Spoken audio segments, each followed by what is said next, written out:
All right, everybody. It's the Garza Show. Michael Garza. 4-3. Trifecta. All right, welcome to the show, everybody. It is your host, the one you love, the one you hate. The gayest of them all. No. Here we go. All right.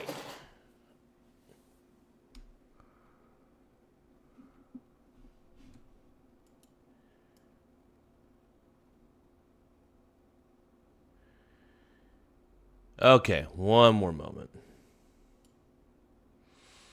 I'm getting a couple things set up here. Eric Von Eric, how you doing, my brony bro? You're a pink brony bro. And you dance at the gay club, oh my god. I'm just having fun. Oh, I'm doing a lot better, Annie. I'm doing a lot better. Thank you for asking. Appreciate it.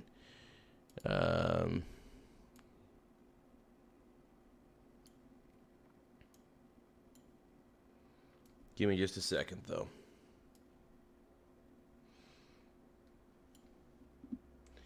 Yeah, I'm doing better. I just sometimes you gotta, I had to vent last night because I was feeling really shitty. About what happened with Billy and everything like that, and about how I can't be his friend anymore. I just can't do it. I don't have it in me. I'm tired of being ridiculed for who I am, and the choices I make, and him demeaning everything I've been trying to accomplish. People who have never accomplished anything tend to belittle people who actually do accomplish something or are trying to. And the thing is, he doesn't realize that I've actually made a lot of headway on this channel.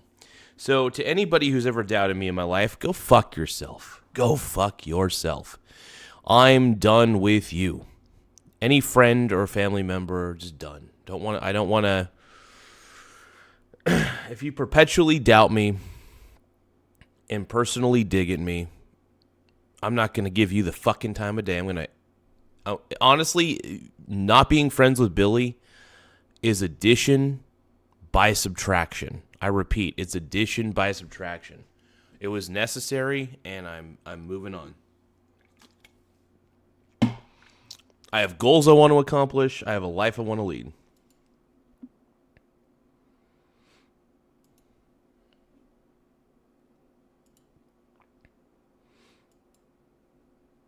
All right, so we're going to start talking about the ceasefire in Iran. We're going to get a war update here from our boy Pete Hegseth. Papa Pete, dude. I'm Palm Beach Pete. Hey, thank you, Annie. I appreciate you. I appreciate you a lot. I really do. I appreciate all you guys. We're going to react to a little bit of the Iran war updates and do what we can here. Let's see.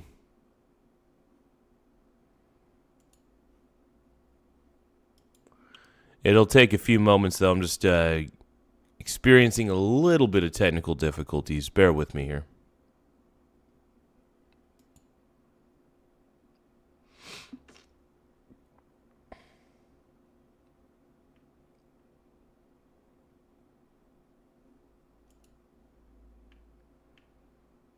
There we go. Okay.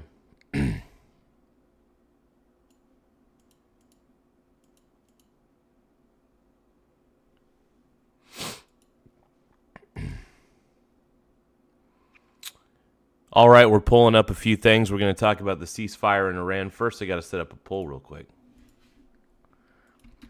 They see me pole dancing.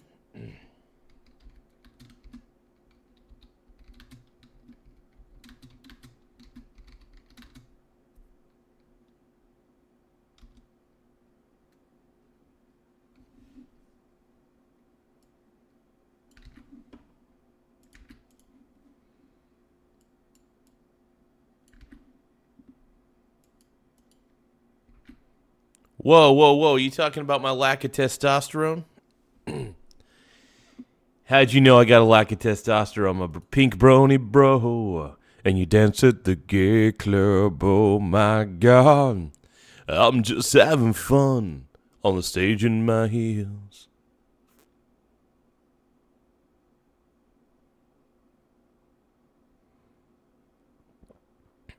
Daniel, I hope you're doing better, man. Holy crap. Whew.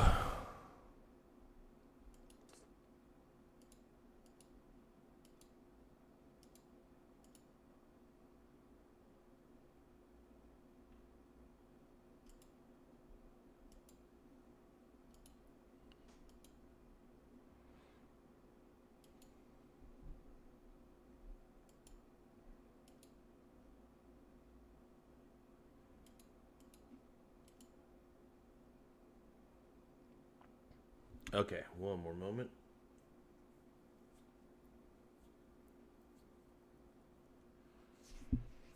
Okay.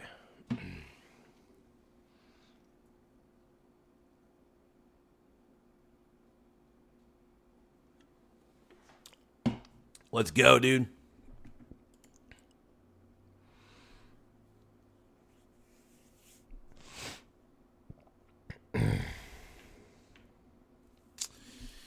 Okay, Iran war update.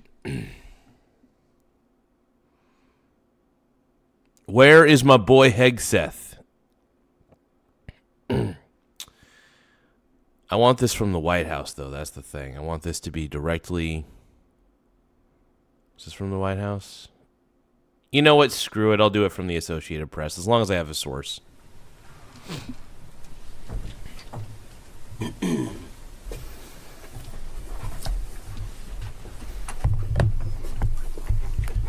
Hey, Archer, thank you for the 100 for 2 jewels, man. I appreciate that, my brony bro. Thank you, thank you.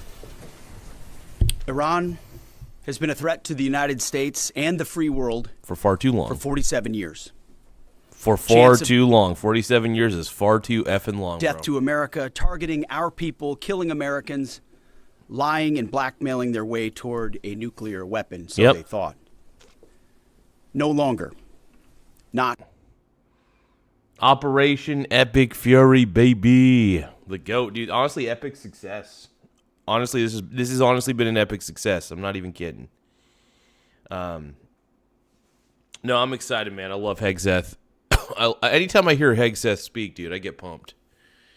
I get pumped up. Like a bathmate, yo, I pump up. Like a bathmate, ho, I pump up. Like a bathmate, yo, I pump up. Like a bathmate. On our watch. Other presidents marked time and kicked the can down the road. President Trump made history. Trump made me hump.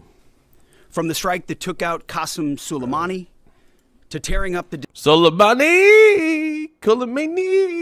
disastrous Obama-Iran deal to the precision campaign that obliterated Iran's nuclear sites in Operation Midnight Hammer to the decisive military victory we just achieved in Operation Epic Fury.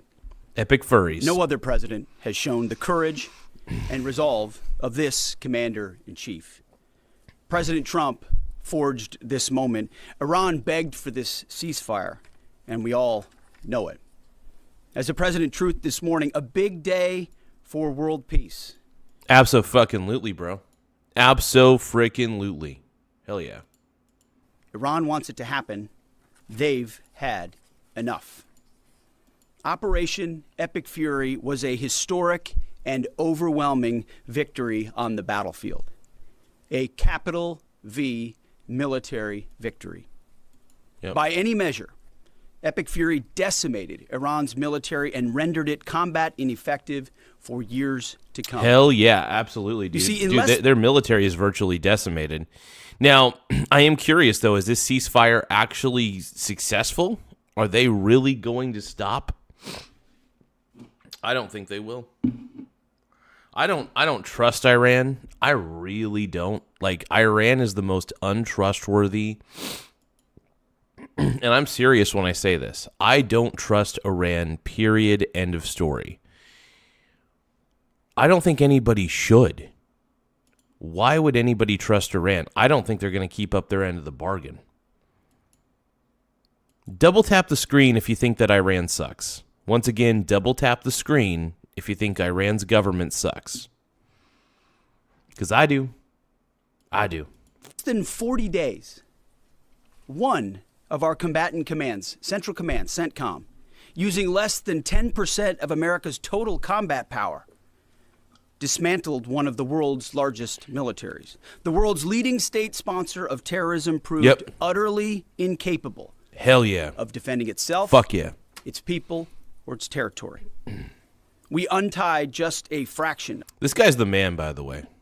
This guy's the dude. I love that. I don't know what sort of like gel. So I think he either uses pomade or maybe like some sort of hair gel. But I love the gel that Hegseth uses, dude. It makes his hair look pretty tight. Of our strength, and Iran suffered a devastating military defeat. Together with our Israeli partners, America's military achieved every single objective on plan, on schedule, exactly as laid out from day one. Iran's Navy is at the bottom of the sea, whether it's the Soleimani class, their frigate class, their prized drone aircraft carriers, submarine. Oh, dude, absolutely, Annie. He's a stud, dude. Honestly, he's a freaking stud. Whoa, whoa, whoa, whoa, whoa. Gosh, what are you... Crap, my pink brony bro. What are you doing? Free Palestine. No, dude. Palestine blows. I'm not a fan of Israel or Palestine, just to let you know. I'm not a fan of either of those countries. And by the way, we're now at 9,609 subscribers. We're trying to get to 10,000 subscribers before the end of the stream. So don't forget to subscribe. We're almost to 10K, man. We're almost to 10,000 subs. We're legitimately, we're only 391 subscribers away from hitting 10,000 subscribers. So if you guys can, please tap the subscribe button in the upper right-hand corner of your screen. It does help the channel grow. Helps me feel like I'm a sexier man. I'm not really a sexy man, unfortunately, but it makes me feel better about myself. So please subscribe to the channel. The more I see those numbers go, it's the only thing I care about. But I love it, man. I love it. Mine layers sunk. Iran's Air Force has been wiped out. Iran no longer has an air defense, any sort of a comprehensive air defense system. We own their skies. Their missile program is functionally destroyed. Launchers, production facilities, and existing stockpiles depleted and decimated. Hell yeah, bro. And almost completely ineffective. Iran shot hundreds and hundreds of missiles and one-way attack drones at our aircraft carrier. They couldn't do shit, dude. Obsessed with it. And they never got even close. Yep. Every single one. And that's the best part about this, man. I mean, America has the most advanced military technology out there. Iran, honestly, it's so funny because they're just wasting their missiles away. At least they're using those missiles on us, and we could defend it, and they're not using it against anybody else. Look, Donald Trump, do not trust this regime. Do not trust this regime at all. If you put any trust in them, don't do it. Don't do it. They're not worth trusting, man. You can't trust them as far as you could potentially throw them. You know, this regime is crooked. If you guys think that the Iranian government cannot be trusted, double tap your screen. If you guys think that Donald Trump is doing the right thing with the ceasefire, double tap your screen. I don't know.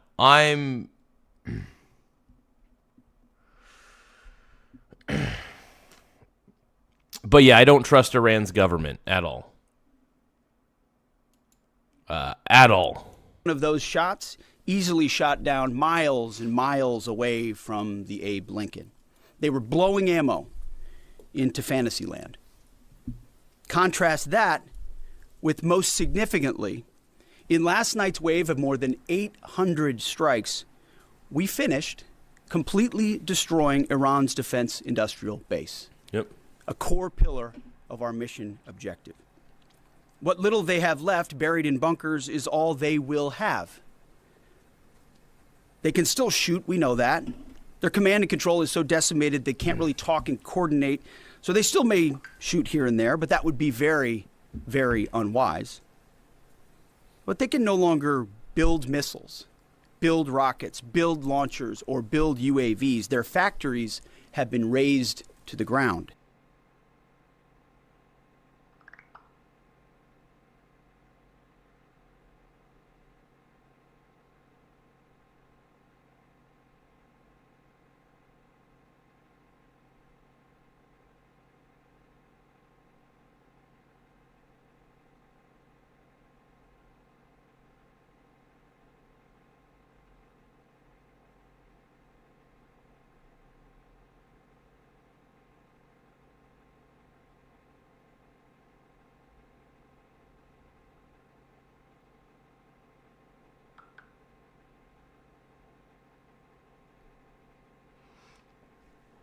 Sorry about that. Message in my gal. Set back in historic fashion.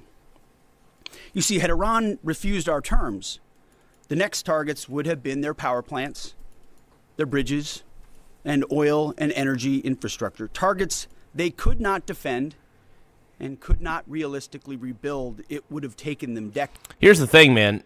Iran's not going to come out stronger. They've already come out weaker. It's pretty obvious that the U.S. has set them behind. And honestly, if I find out that Iran is charging a toll at the Strait of Hormuz, I'm going to get pissed. I know I can't do anything about it. All I could do is Karen out and crash out, but but no, I think Operation Epic Fury has been a huge epic success. It's been an epic success. There's going to be haters out there that are like, oh, no, it's not. Blah, blah, blah. Blah, blah, blah. It's like, no, fuck you, dude. It's been a very big success. And you can't handle it.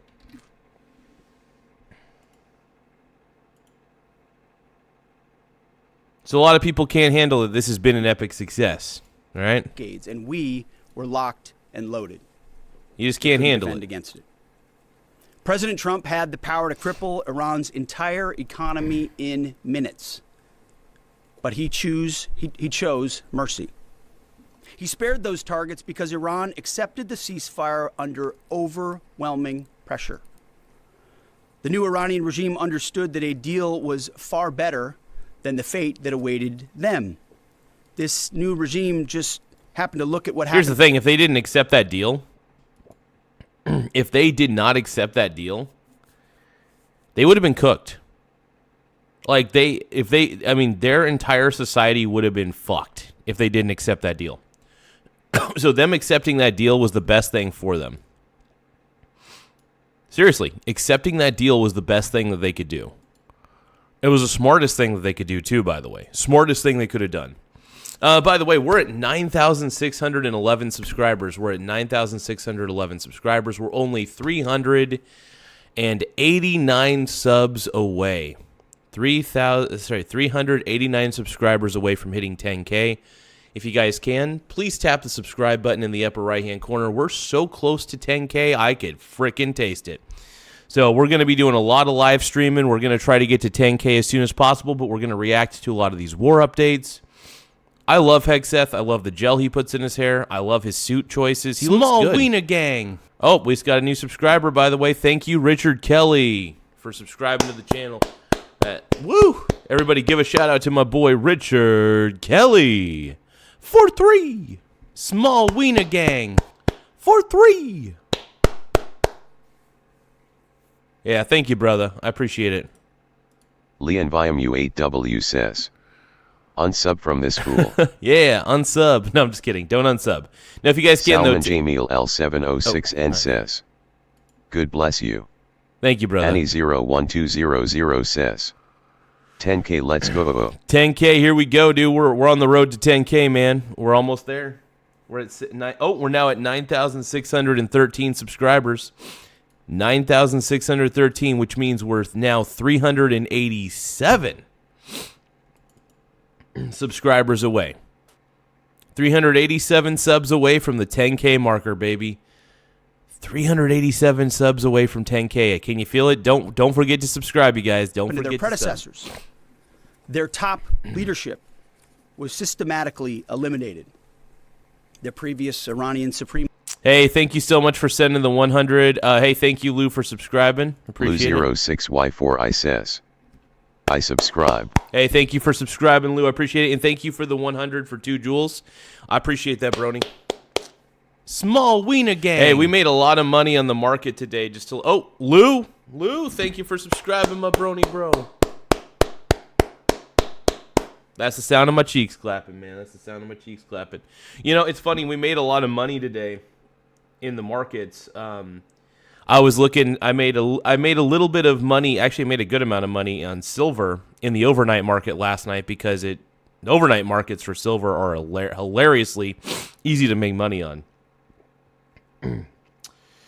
Yeah, people don't realize, man, you can make a good chunk of dough on the overnight markets. It's pretty fun, man.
Leader, dead.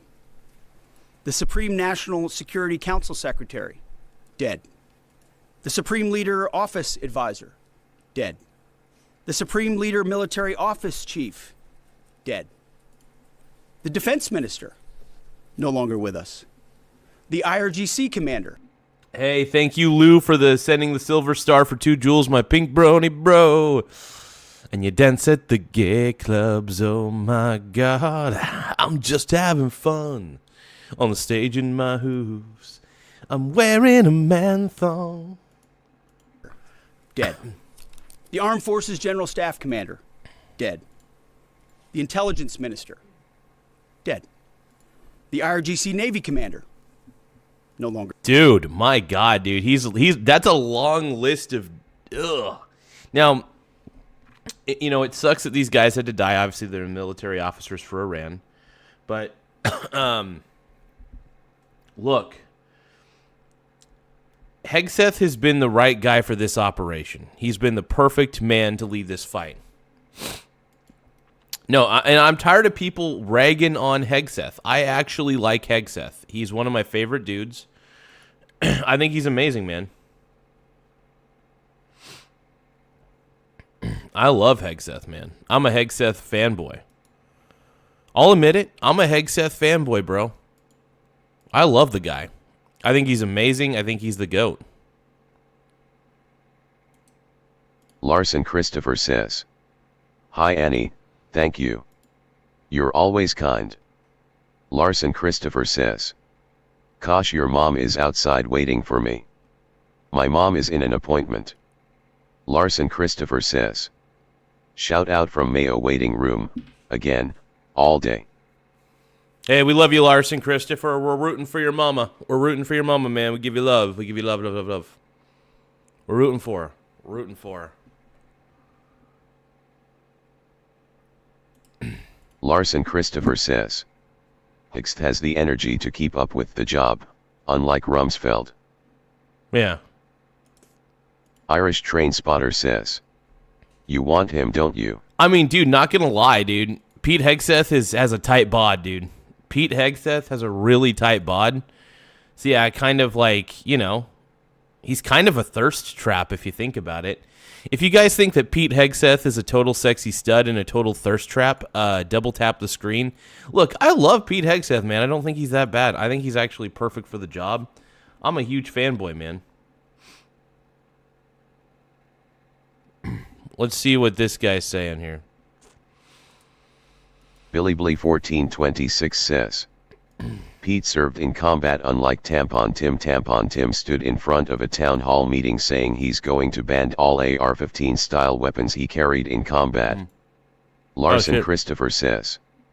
Mayo Clinic keeping her going. Hell yeah, man. Hey, our prayers are with you, Larson Christopher, man. You're a stud, dude. You're a stud.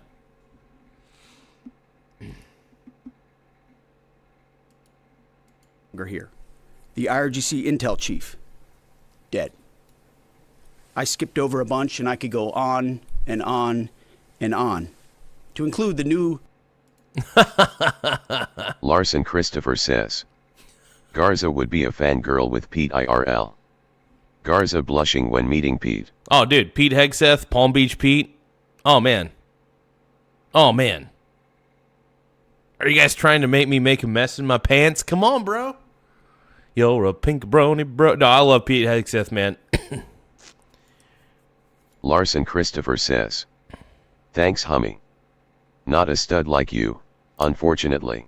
Hey, dude, you're a stud in the sense that, you know, you're there for your mama. That's honestly, like, amazing to me. Like, you know, I think you're a damn good son, brother. You're a damn good son, man. So don't underestimate your studliness, man.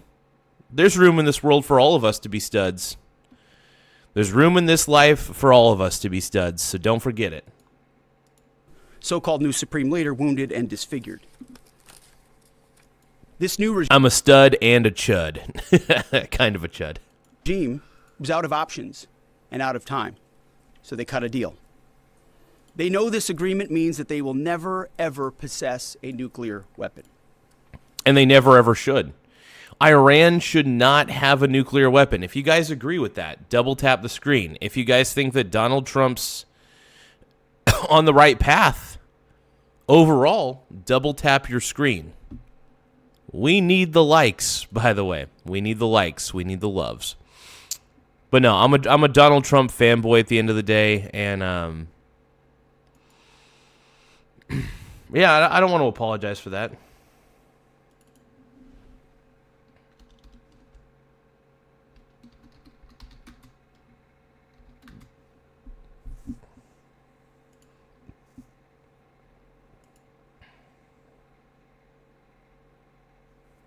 But let's keep going, man. Pete Hegseth.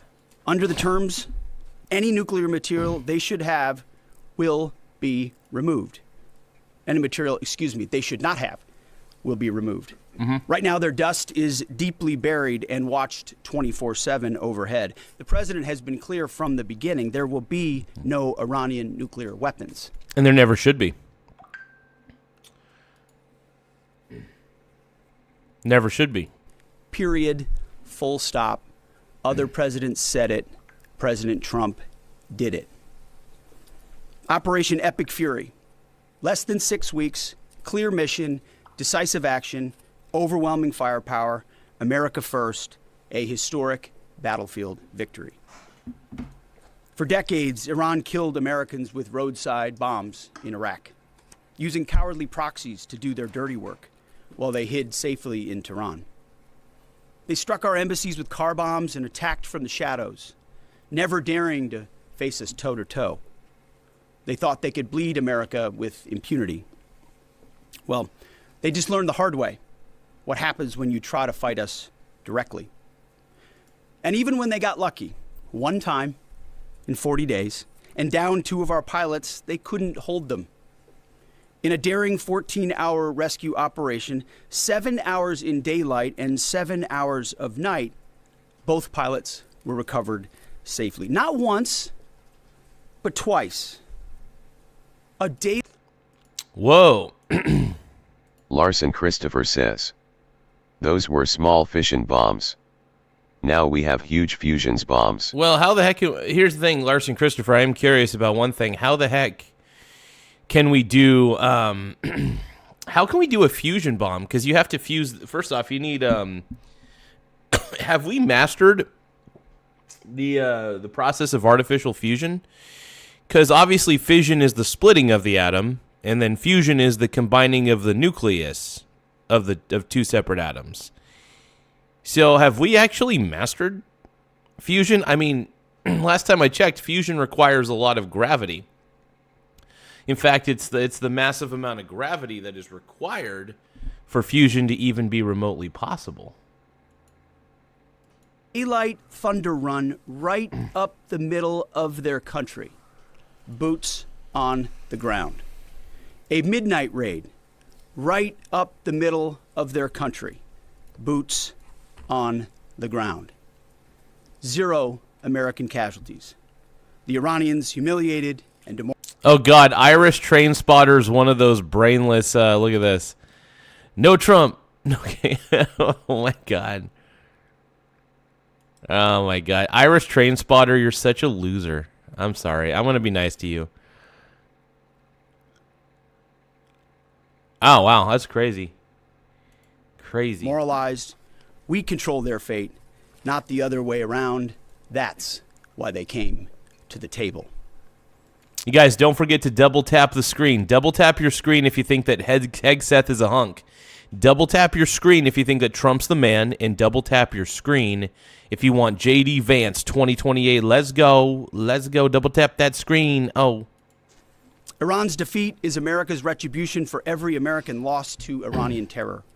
Mm-hmm. Especially those absolutely, bro. Brave troops killed by Iranian-made roadside bombs in Iraq. Screw Iran, by the way. That my generation knows so well. And for the suffering their regime has inflicted around the world. Yeah, and dude, they have been the #1 state sponsor of terror for years. The Iranian government got what was coming. Now we have a chance at real peace and a real deal. The War Department, for now, has done its part. We stand ready in the background to ensure Iran upholds every reasonable term. And as everyone knows, nobody makes a better deal than President Trump. To the warriors of epic fury, I say well done. You're the backbone of our country. Your skill, your bravery, and sheer guts and grit showed the world what America is all about. I'm proud of you. We're proud of you. President is proud of you. Job well done. But stay vigilant and stay ready.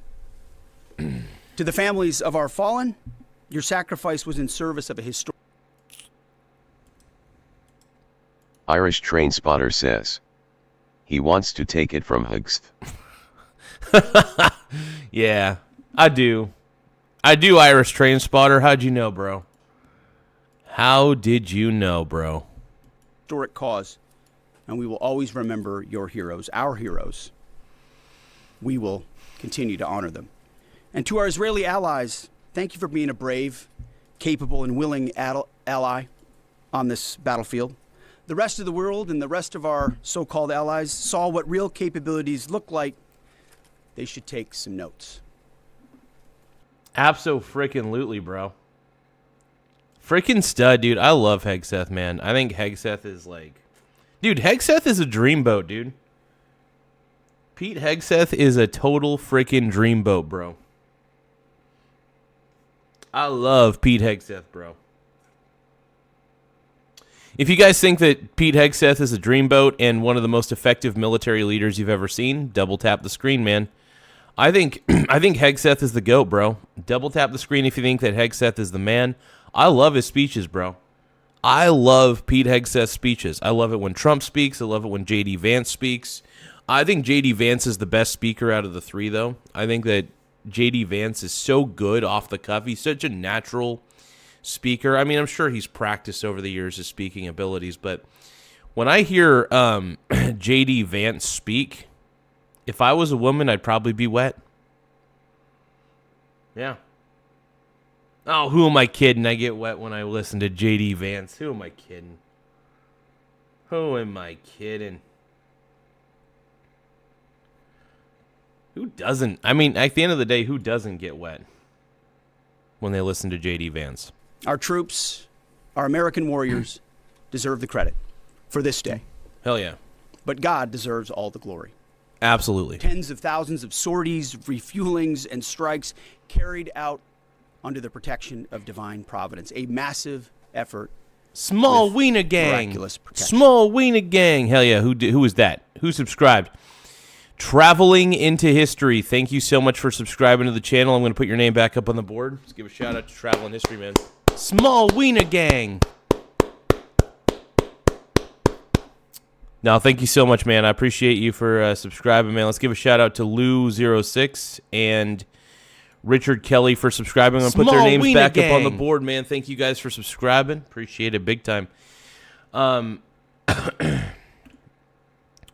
You're a pink brony, bro.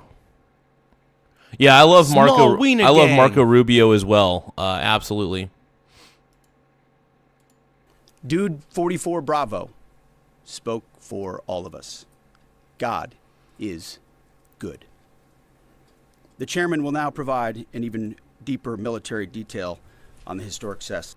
By the way, we're now at 9,615 subscribers. You know what that means? We're now officially 385 subscribers away from hitting 10K. 385 subscribers away from hitting 10K. If you guys can, don't forget to subscribe. Please subscribe in the upper right-hand corner right now if you can. The more subscribers we get, the better. It does help the channel grow. It helps us feel better about ourselves. But ultimately, we're so close to 10K, I can almost taste it. 385 subscribers away from 10K, bro. 10 freaking K, bro.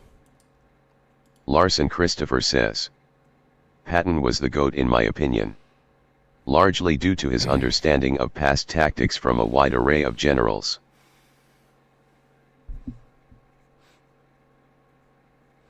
Yeah, Iran's government sucks, man. Hey, thank you, Annie, for sharing the stream. I really appreciate it. I'm actually going to share the stream, too. Hold on. I'm going to share it on X.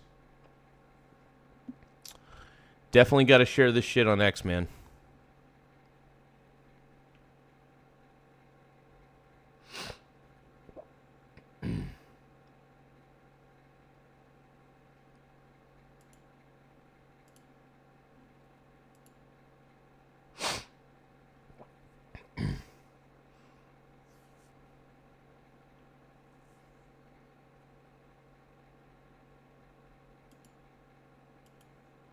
Yeah, Iran said, F you, Trump, and he said, okay.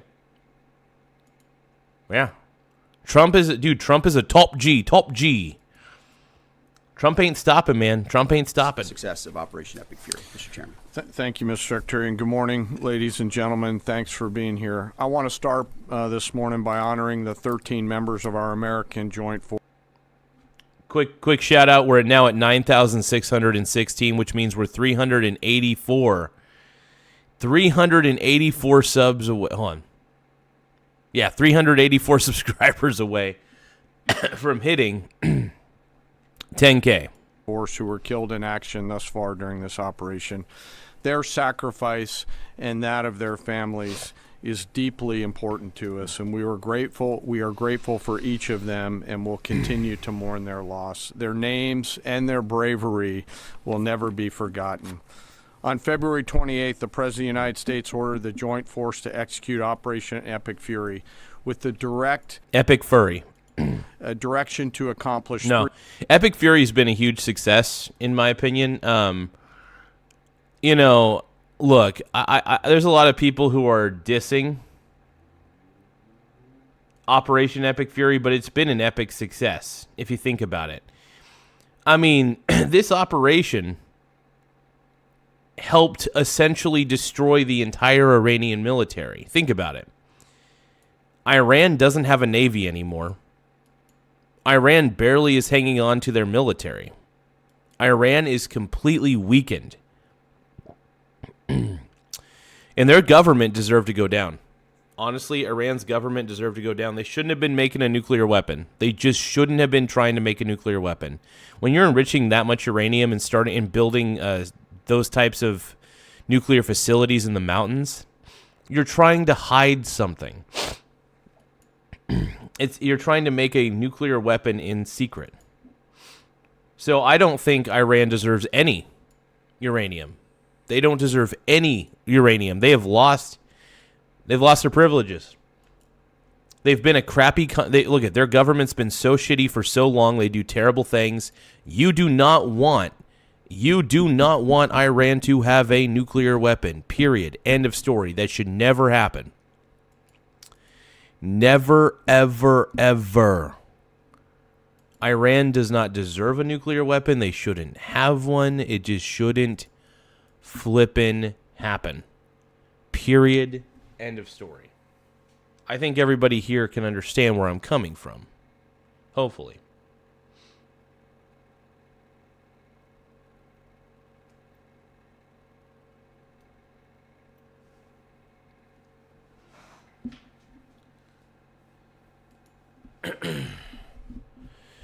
So guess what, man? We're at 9,616 subs, 9,616 subs, which means we're 384 subscribers away from 10K. 384 subscribers away from 10K. 3 distinct military objectives: destroy Iran's ballistic missile and drone capabilities, destroy the Iranian Navy, and destroy their defense industrial base to ensure that Iran cannot reconstitute the ability to project power outside their borders. Over the course of 38 days of major combat operation, the joint force achieved the military objectives as defined by the president. We welcome the ongoing ceasefire, and as the Secretary said, we hope that Iran chooses a lasting peace. But as Secretary Hegseth said, let us be clear, a ceasefire is a pause, and the joint force remains ready if ordered or called upon to resume combat operations with the same speed and precision as we've demonstrated over the last 38 days, and we hope that that is not the case. I want to congratulate and thank the leadership today at U.S. Central Command, including the Commander Admiral Brad Cooper, the Deputy Commander Lieutenant General Kevin Leahy, the Senior Enlisted Leader Fleet Master Chief Compton, and every one of the component commanders, senior enlisted leaders, and especially the staff down at U.S. Central Command, who does not get called out for any of the credit, but grinds 24/7 to help offer the options that we bring. Hell yeah, give those guys a round of applause. Fuck yeah, bro. Hell yeah. To the Secretary and the President. I also want to highlight the forces in the United States European Command under the command of Alexis Grinkowicz, who protected the western flank in support of CENTCOM. And I want to thank our partners across the intelligence community. Our ability to see and understand what an adversary is doing help us to be as decisive as we must be on the battlefield. And that includes DIA, NSA, NGA, the CIA, and the National Reconnaissance Office, and others. I want to thank the other combatant commands who have thus far contributed along the way to... Hold on, I got to check oil futures. I mean, he reminded me about oil on this, so I want to check oil futures real quick.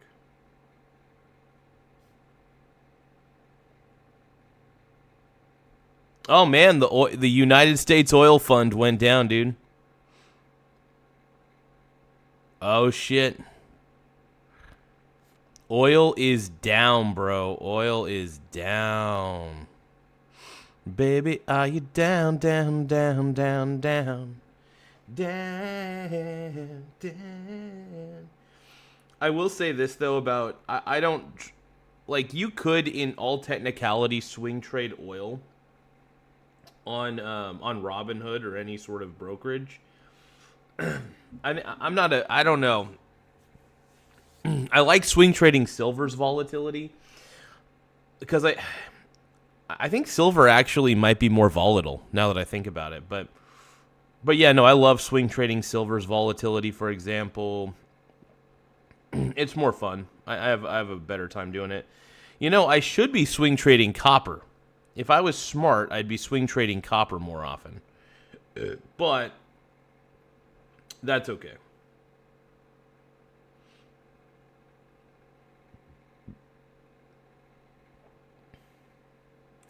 But yeah, I made some massive, massive, massive profits today, man. Profits up the ass.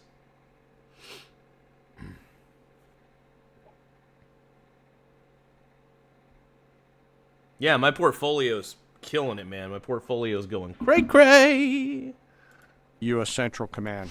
This includes Transcom, Stratcom, Spacecom, SOCOM. Silver's volatility is new. Yeah, I mean, silver used to be stable. Look, I love the fact that silver's unstable. And maybe it will, here's the thing. Maybe silver will eventually stabilize. The market will eventually stabilize for silver. But until then, though, I mean, there's enough volatility. There's enough price fluctuation in silver in the short term to really make true profits off of the down. Like, I just buy on the downturn and then sell on the upswing, man. It works like pretty much every time. I mean, if silver kept going down, I just keep buying the dip on silver. That's not financial advice. That's just what I do. No, I love buying the dip on silver, though. I am a silver junkie when it comes down to it. And Cybercom, all of whom poured all in support of CENTCOM's efforts. By the way, I want to thank everybody for taking the time to subscribe to the channel. Get this.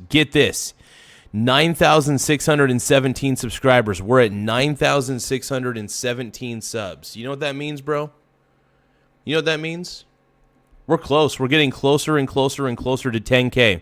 We're almost to 10,000 subscribers, so don't forget to subscribe to the channel. Let's go, bro. Larson Christopher says, I pitched a lot of silver between $7 per ounce to $25 per ounce. Damn, brother. Larson Christopher says, Garza, what you are really looking at is the instability of the US dollar. Absolutely. The US dollar fluctuates too. Here's the thing, though. I would rather swing trade silver because I don't trust the dollar. If I were to swing trade the dollar, like on Forex or whatever, or however people do it, I don't like to trade in currencies, though. I am not a fan of trading currencies. Actually, I wonder if there is a dollar ETF. Because if there is a dollar ETF, I am very curious. I'm going to look up dollar, and then I'm going to look up ETF.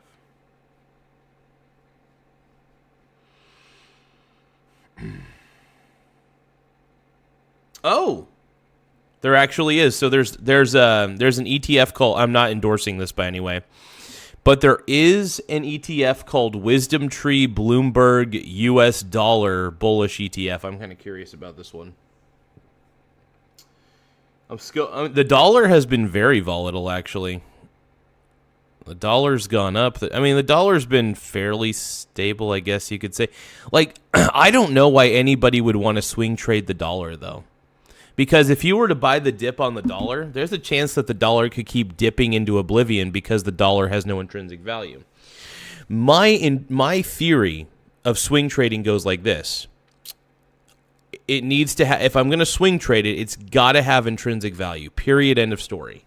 So, for example, silver has intrinsic value based on its increased usefulness in society, and that it also not only is useful and has a lot of utility properties, it is also beyond its utility. It is in high demand. Always. It's always going to be in demand, especially in the medical field. People underestimate silver's demand. And this is one of the reasons why whenever the demand fades and the price of silver drops rapidly, I'm there to buy silver on the dip. I will buy silver ETFs on the dip unapologetically. And then every single time when silver goes back up on a bull run, I'm making profits up the yin yang. I make a lot of profits swing trading silver ETFs, man. I love it because here's the thing. With great volatility comes great profits if done right. Now, by the way, not all dips are created equal. If you're going to buy the dip on anything, make sure that one thing that you're buying the dip has intrinsic value. The reason that I swing trade small cap ETFs for the U.S. and for international. The reason I swing trade both of those is because they're so volatile. Small caps are naturally volatile, but I also want to protect my bottom line. So one of the ways that I protect my bottom line is getting into those ETFs instead of getting into those individual stocks that are small cap. Because if you get into small cap individual stocks, you're really taking a risk. But if you are going into the ETFs that have a basket of the small caps, you can collectively buy the dip safely and then sell the upswing. That's the beauty. But yeah, no, I really do love the volatility of small cap stocks. That's why I have small cap ETFs that I swing trade. I love the volatility of silver. That's why I have a silver ETF I swing trade.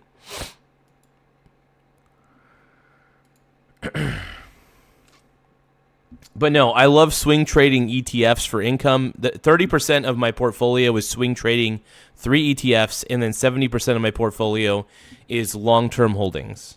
And I want to thank, as the Secretary did, our Gulf partners who fought alongside each and every one of us every day. From the Kingdom of Saudi Arabia, the UAE, Bahrain, Qatar, Kuwait, and Jordan, all who joined us together to defend and protect our people and our assets. Dude, heck yeah, man. Heck yeah. It's good that Bahrain and everybody, and it's good that some of the UAE even is starting to realize that, yeah, Iran sucks. Like, Iran's neighboring countries are pissed off at Iran. The neighboring countries of Iran hate Iran just as much as anybody else. You know, you think Israel hates Iran? I'm pretty sure the neighboring Middle Eastern countries hate Iran even more. Like, I would not be shocked in any way, shape, or form. You know. Period, end of story. One moment.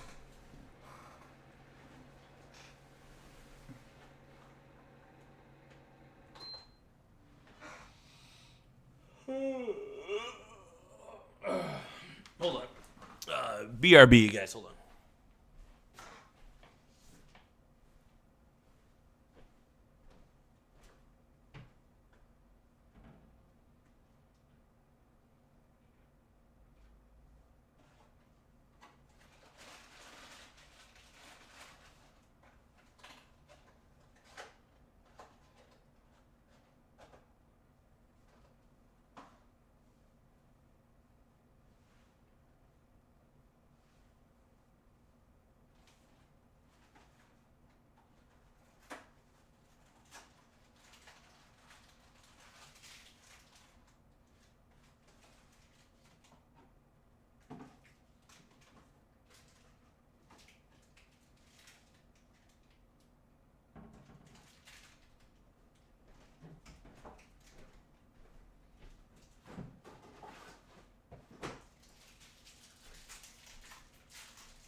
Oh, wow.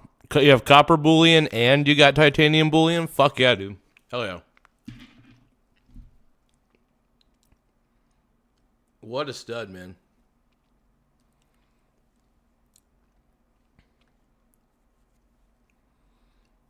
Chris Rule, baby!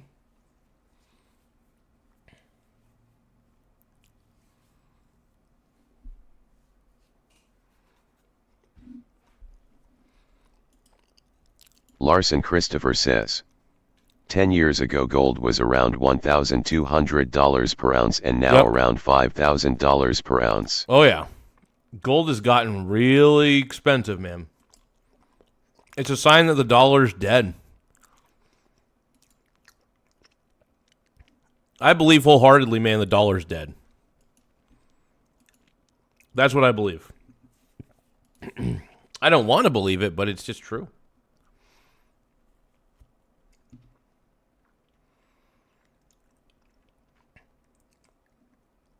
Yeah, I love, one thing I love, even though I don't hold the silver physically, I'm able to benefit using an ETF, man. I don't have to pay any premiums, except for there is an expense ratio, technically. There are expense fees underlying the investment, but when you're just trading volatility of silver's prices, the expense ratio really doesn't matter that much at the end. So that's one thing to consider. Depending on the result and how you use an ETF, sometimes the expense ratio doesn't matter as much as you'd think. And who, if required, stand ready to do so again. And I want to thank my team at the Joint Staff who work literally around the clock in order to help me offer the options that I must with the associated risks to the Secretary and to the President. They are the hardest working people that I know, and I am deeply grateful for their service. Most importantly today, I want to thank everybody for liking and subscribing, though. Thank you guys for taking the time to double tap the screen to like the stream. Thank you guys for taking the time to tap the subscribe button, man. And he's right. There are people behind, there are a lot of people behind the scenes that are making this all work. Not only are there people behind the scenes, there's AI behind the scenes making this all work. It's crazy. Larson Christopher says, 10 years ago gold was around $1,200 per ounce and now around $5,000 per ounce. Larson Christopher says, Cooper is the fun one cause you can buy a lot for cheap.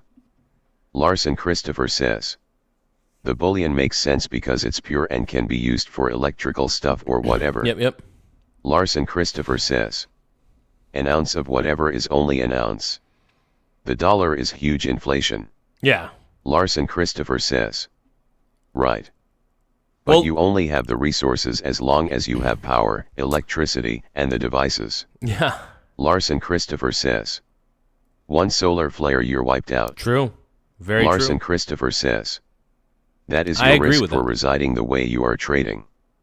Whereas I prepared for the nation/world collapsing. And Larson, you're more on the right track than I am, and I mean that because you're holding on to silver, you're holding on to, I think you said copper. You're holding on to precious metals, actual precious metals that you can touch and put in a safe, which is really smart, by the way. But truth is, for right now, everything's working, everything's good. I make sure that I at least I brush up on my survival skills every now and then. It's good to brush up on those things. But, yeah.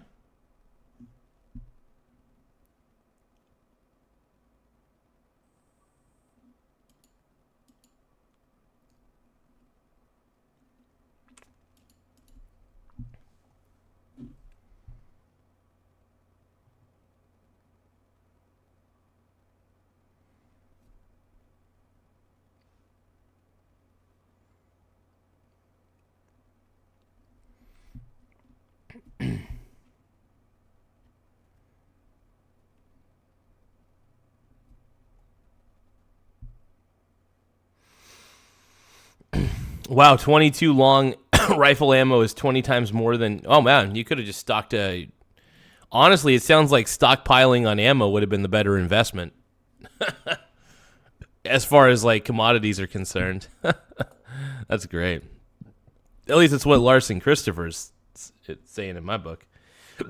Thank you guys for tapping the double... if you guys can, double tap the screen if you love Pete Hegseth. Double tap the screen if you love Donald Trump.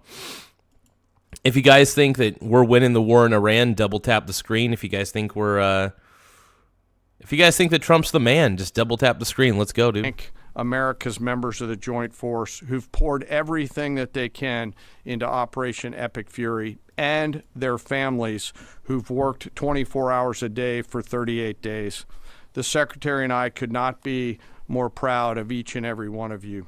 And Larson we Christopher's the man, dude. appreciate the support of the That's American incredible, people Larson. who we know always have us in our thoughts and prayers, and we can feel this literally every single day. As the Secretary said, the United States has devastated the regime's ability to harm Americans and our interests for years to come. Since the beginning of major combat operations, the United States Joint Force has struck more than 13,000 targets, including in that 13,000 more than 4,000 dynamic targets that popped up on the battlefield and were immediately addressed, thanks to the exceptional command and control system and intelligence. That is honestly wild as fuck. Acumen and agility of our Joint Force. CENTCOM forces destroyed approximately 80% of Iran's air defense systems, striking more than 1,500 air defense targets, more than 450 ballistic missile storage facilities, 800 one-way attack drones storage facilities. All of these systems are gone. We've devastated Iran's command and control and logistical networks, destroying more than 2,000 command and control nodes and degrading their ability to target U.S. and friendly forces. It is, and we know this, incredibly frustrating right now to be a lower level Iranian commander trying to fight your fight. As the Secretary said, the Iranian Navy now lies mostly at the bottom of the Arabian Gulf, and we assess that we've sunk more than 90% of their regular fleet, including all of the major surface combatants, as the Secretary said. 150 ships are at the bottom of the ocean, and half of the IRGC Navy's small attack boats. Joint fires projected from the land, sea, and air executed more than 700 strikes against naval mine targets, and we had assessed that we destroyed more than 95% of their naval mines. And perhaps most importantly, we've destroyed Iran's defense industrial base, their ability to reconstitute those capabilities for years to come. We attacked, along with our partners, approximately 90% of their weapons factories. Every factory that produced Shahed one-way attack drones was struck. Every factory that produces the guidance systems that go into those drones was struck. Their missile defense industrial base is shattered, with more than 80% of their missile facilities gone, as well as their solid rocket motor production capability. It will take years for Iran to rebuild any major surface combatants, as more than 20 naval production and fabrication facilities have been damaged or destroyed, and nearly 80% of Iran's nuclear industrial base was hit. Further degrading. Dude, basically what he's saying is we cooked Iran hard. We demolished Iran hard. The U.S. military demolished Iran to no end. That's it, man. That is it. Iran's cooked, is what this general's saying. Iran is fully effed. Completely effed, in fact. Iran is so fucking cooked. Like, you have no idea, man. Iran's not coming back from this. And if they try to launch any missiles at any ships in the Strait of Hormuz, I'm not going to guarantee it, but I'll bet you anything that Trump is going to go haywire. He's going to order the complete obliteration of Iran. So Iran better watch its tone. If Iran starts firing in any way, Trump's going to go scorched earth on him. He's going to go scorched fucking earth on him. That's the trick. That's the truth. Their attempts to attain a nuclear weapon. Throughout Operation Epic Fury, our joint force Epic Furries struck at the heart of Iran. I just want there to be Epic Furries. But no, Operation Epic Fury has been a huge success. Iran's ability to project power and threaten the United States and the region. Wait, what? The strait is closed again? Bullshit. What the hell? Oh, no. What? It got closed again? You can't trust Iran, dude. Hold on.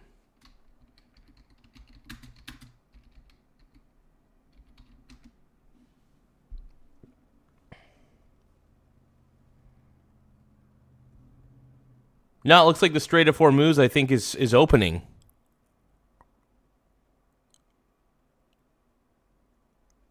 No way. Hold on. I'm going to look this up on a separate window real quick. Hold on. Strait of Hormuz.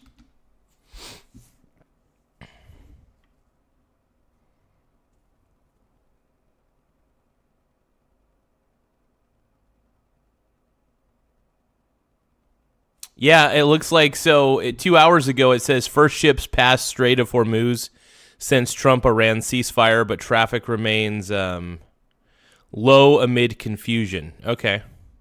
So it looks like ships are going through. How updated is this?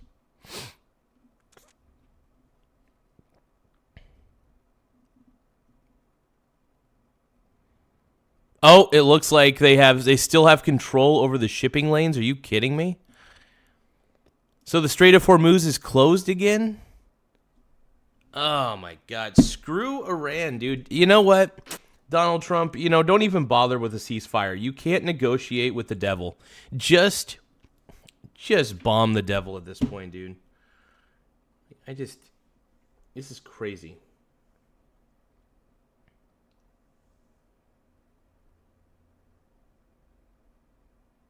I am so sick of Iran.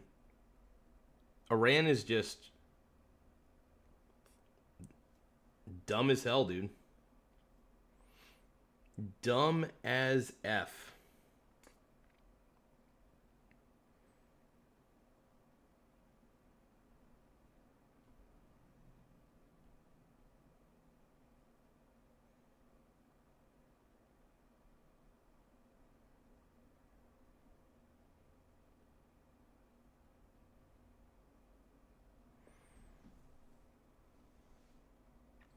Well, I'm going to make one last profit on here, just in case, because I have zero clue what's going to happen. Just in case the markets crash, I'm going to make one more quick little profit for the day.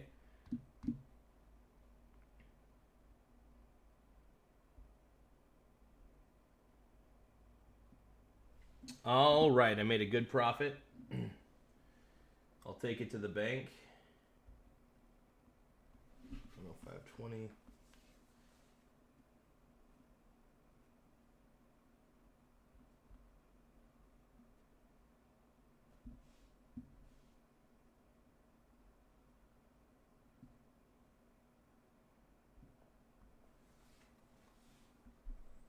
Oh shit, hold on.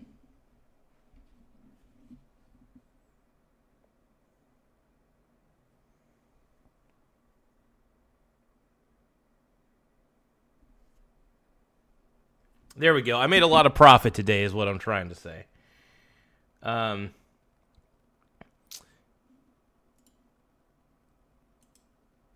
Stocks from Oliverum says, Iran accepting crypto for oil and access to the strait. Screw that, dude. And also $2 million per ship to cross. That's not even fucking worth it. You know what, Trump? Screw the ceasefire. Let's just... this ceasefire deal, I swear to God, if Trump is simping to Iran, I'm going to get pissed.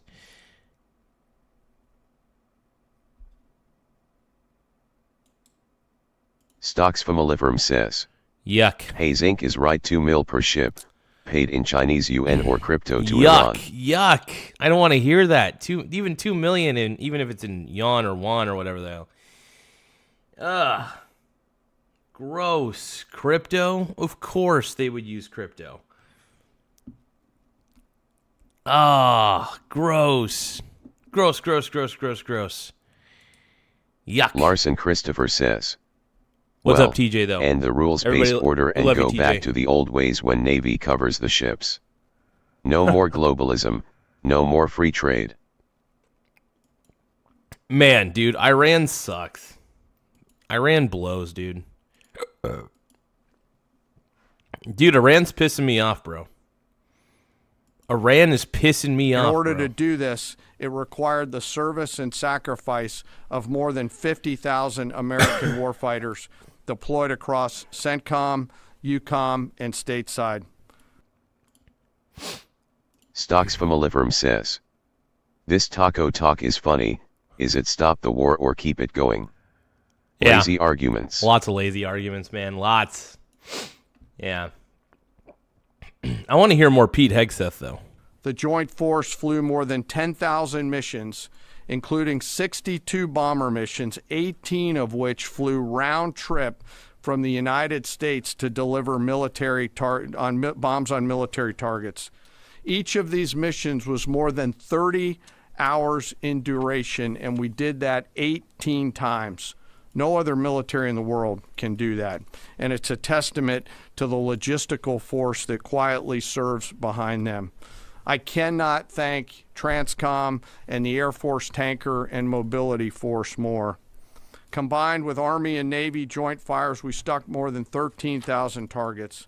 And along with our Gulf partners, we've thus far intercepted 1,700 ballistic missiles and one-way attack drones, defending our forces and our partners in the civilian population. And we remain ready to do so should the need arise.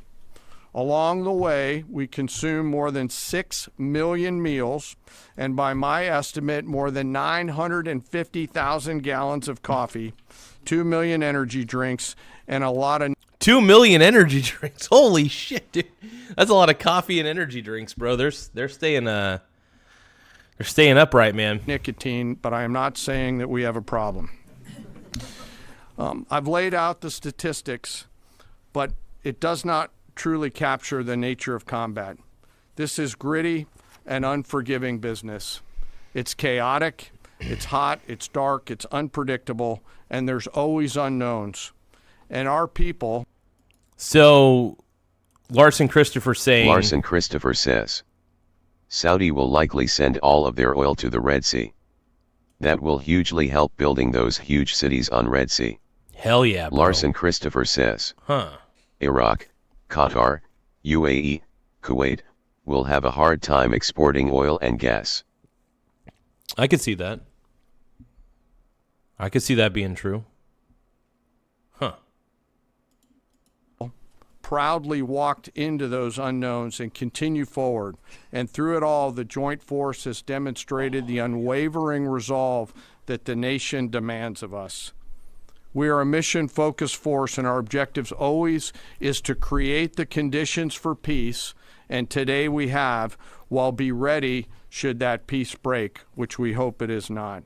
And I really think the peace is fragile right now. I really believe the peace is fragile. Want to know why? You can't trust Iran, period, end of story. You cannot trust Iran to keep their end of the bargain. They're going to get shifty. They're going to get trigger happy. They're going to go crazy. Be on guard. When you make a deal with the devil, make sure that you got your guns ready. Remain ready.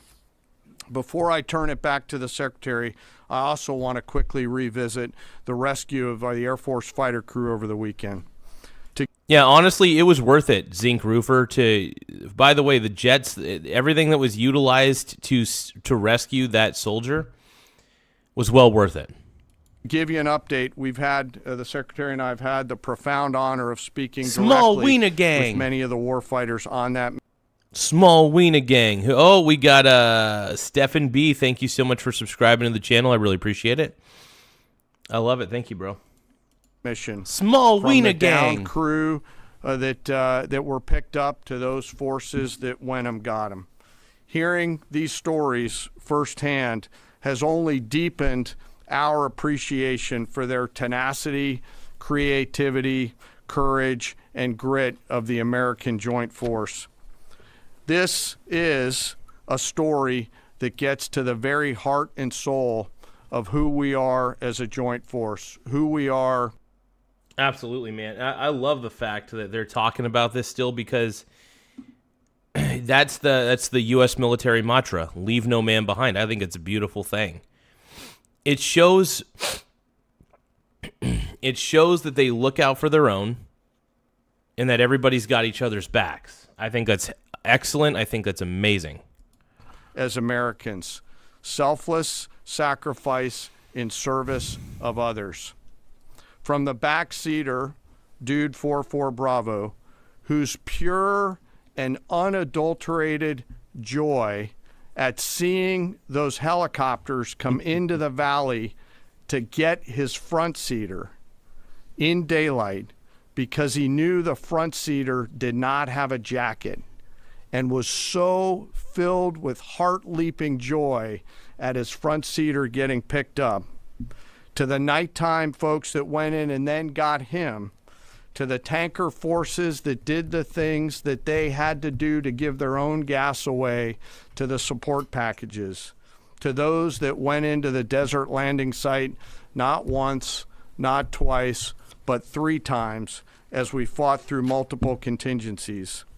This was and is a joint force that has the guts to try, that does not quit, and who each and every day does the things that we must to dare to win. No lives were lost. But yeah, screw Iran, though, is all I'm really saying. Like, I just think that Iran needs to be... I don't want the people of Iran to suffer, but I do want the government of Iran to suffer. Because the asshole Ayatollah has been terrible for far too long.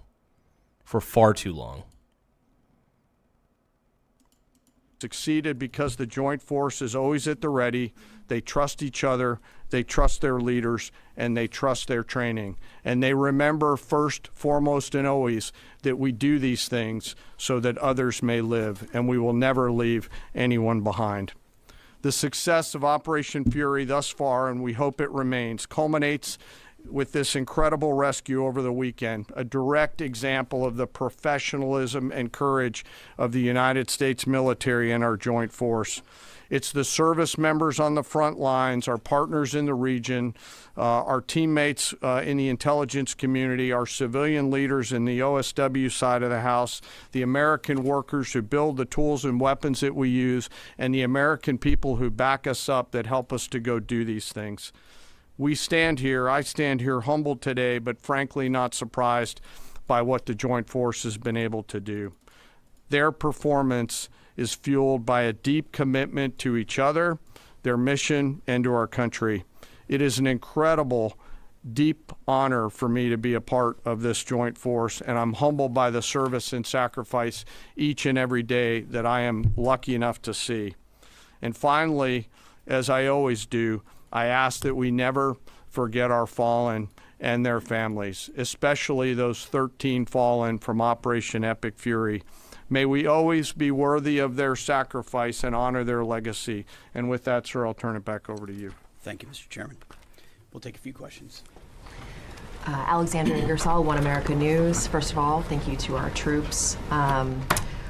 What role? Now, purely amazing, though, I just want to say this. Honestly, what the U.S. military has been able to do overall in Iran, I can't glaze it enough. I cannot glaze it enough. In fact, if anything, it's almost overwhelming. You know, it's almost overwhelming, the U.S. military's overall capabilities that people don't even realize. Look, the funny thing is, majority of the weapons that the military uses are deeply classified, so we as the civilian population will never know about it. Ever, ever, ever, ever. Harrow, how did you know that I was... how do you know I'm 32? How'd you know that? Dude. Everybody give a shout out to Harrow. He predicted my age. Like, he actually got my age. I'm not going to lie. Polly 13 says, Garza, you are 32. I'm actually impressed. How the hell did you find that out, bro?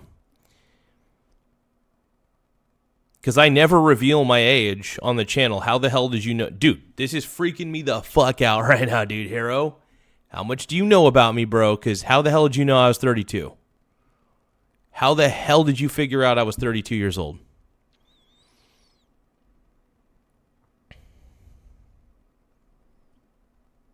Harrow, oh my God, dude.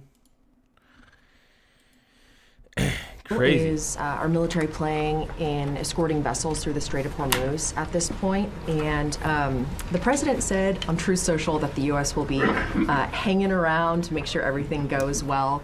Obviously, Mr. Secretary, you just mentioned, we know the scars from hanging around in Iraq for decades. But what does that entail in terms of our military presence at this juncture? Yeah, we'll be hanging around. We're not going anywhere. We're going to make sure Iran complies with this ceasefire, and then ultimately comes to the table and makes a deal. So we'll stay put, stay ready, stay vigilant, as the chairman laid out. Our troops are prepared to defend, prepared to go on offense, prepared to restart at a moment's notice with whatever target package would be needed in order to ensure that Iran complies. As far as the Strait, you saw the initial agreement that was struck, which is Iran's letting ships go through. So they'll be. For now, I gotta actually, after we're done watching this Iran war update, I am gonna look through YouTube and see if Iran is actually closing off the strait, and if Iran is requiring a toll of any fucking kind, that needs to stop right here, right now. They are not owed any money. In fact, I do not want to see Iran rebuild. Iran does not deserve any money. The government deserves to be punished. The military for Iran deserves to be punished for being pieces of garbage. But really, the regime, the Iranian regime, deserves to be punished more than anybody. Because the Iranian regime has been terrible for so long and doing awful, awful things. Not sorry. That will be happening. They will be sailing. And ultimately, as the president, I mean, we've done an incredible job militarily inside the Strait of Hormuz. What Admiral Cooper, I failed to mention Admiral Cooper's name. He's done a phenomenal job along with everybody at AFCENT and NAVCENT and ARCENT and all the components down there, laying the groundwork for Iran. Iran doesn't have the same ability to defend it the way they did before. And so as the president has pointed out to the rest of the world, we barely get any of our energy out of the Strait. Just a tiny fraction. It's time for the rest of the world to step up and ensure that that stays open after President Trump and the War Department brought Iran to the place where they are voluntarily opening it right now, as was announced last night. Yes, Jared. Thank you, Mr. Secretary, and thank you both. Dude, what a savage. I love Pete Hegseth, dude. Pete Hegseth is a top G. But he's a stud, dude. Pete Hegseth is a total fucking stud. And we all love him for it. Oh, by the way, we're at 9,623 subs. 9,623 subs. You want to know what that fucking means? We're almost to 10,000 subscribers, everybody. 10K. Can you believe it? 10,000 subscribers. We're almost there, dude. We're at 9,623. So that means... Holy crap. Give me 1 second here. I'm looking into something real quick.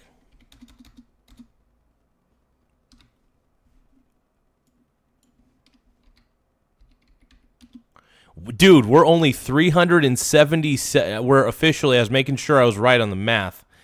We are 377 subscribers away from 10K. I want you guys to hear that again. We're only 377 subs away from 10K. We're that close to 10,000 subscribers, everybody. This is amazing.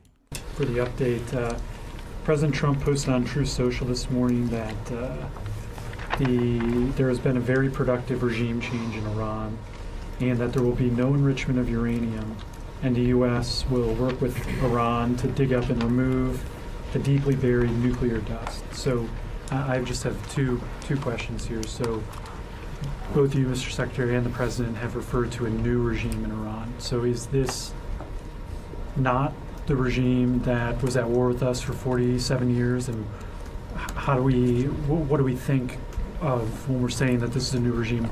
What are we thinking? And I don't know if this is a new regime, because is it the same asshole Ayatollah, or is it actually a real new regime? Like, what is it? I am curious, Hegseth, because I want an answer to that right now. I love you, Hegseth, but I want an answer right this instant, bro. Saying there. And then my second question is, with any future deal with Iran, is their handing over of all of their enriched uranium, and they're promising not to enrich any future uranium, a non-negotiable for the U.S.? Well, it's always been non-negotiable that they won't have nuclear capabilities. And so right now it's buried and we're watching it. We know exactly what they have, and they know that. And they will either give it to us, which the president has laid out. They'll give it to us voluntarily. We'll get it. We'll take it out. Or if we have to do something else ourselves, like we did in Midnight Hammer or something like that, we reserve that opportunity. But what's clear, what the new Iranian regime knows, is they'll never have a nuclear weapon or the capability to get a path to one. As far as the new regime, you heard the list that I read. Yeah, they don't deserve one.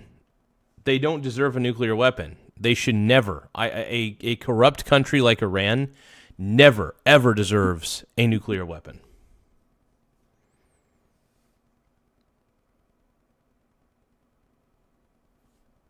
Dude, Hegseth is the man, bro. It's a new group of people who've seen the full capability of the United States military and has a new calculus about what it means to negotiate with us, hence why they came to the table wanting a ceasefire and the shooting to stop. So this new regime, which the regime has been changed, has a different interaction with the U.S. right here. Okay, I mean, as long as it's official, you know, are they recognized as the new regime of Iran? I think Iran's too chaotic. I don't even think they're really communicating with each other at this point. I have a feeling that this ceasefire is going to break off real soon. I have a strong feeling about that. Unfortunately. My God, dude, we're 377 subscribers away from 10K. I'm still kind of in shock about that. Like, I am shocked. Holy crapola.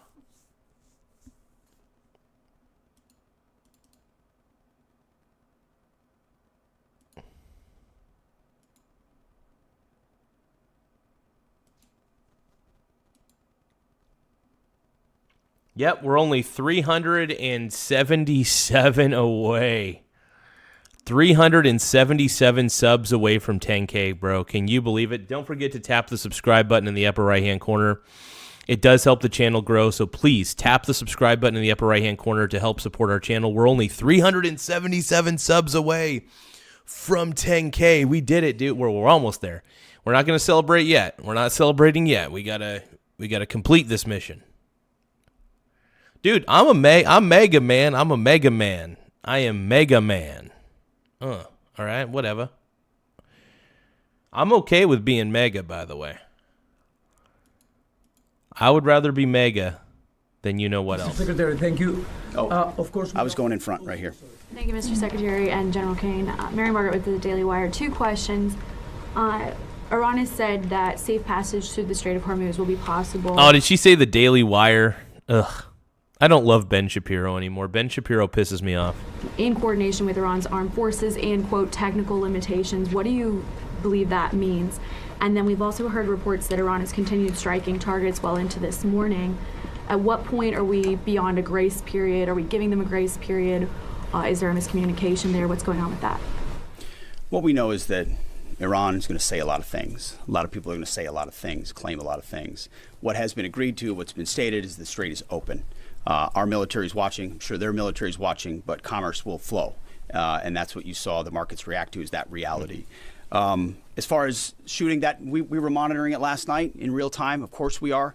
Iran would be wise to find a way to get the carrier pigeon to their troops out in remote locations to know not to shoot any longer one-way attacks or missiles, because it takes time sometimes for ceasefires to take hold. We're watching it. We're prepared if necessary, but we hope and believe that it'll hold. Yes. Thank you, Secretary. Sorry. Thank you. Excuse me. Why are you so rude? Just wait. I'm calling on people. Thank you, Secretary. Yeah, Hegseth, don't call on that Bizach. Dude, yeah, Hegseth is the man, dude, by the way. Do not call on CNN, do not call on ABC, do not call on CBS. Don't call on any of the mainstream media. Just call on the independent media. Mainstream media should not be in the White House, because mainstream media has clearly been the enemy of the people, and they've misinformed the people. I would rather be uninformed. I'm quoting this from Asman Gould, by the way, but I would rather be uninformed than misinformed any day of the week. It is better to be uninformed than misinformed, because if you're misinformed, you're just being fed a bunch of lies.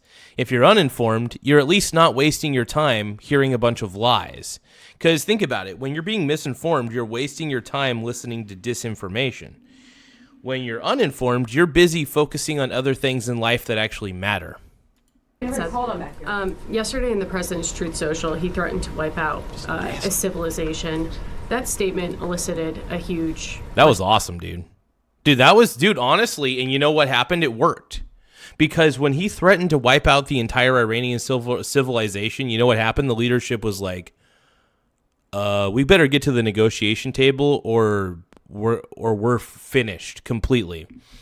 So the Iranian government started to realize that, yeah, Trump's not bluffing on this one. Trump is not bluffing. But double tap the screen. Double tap the screen if you think that Trump is in the right.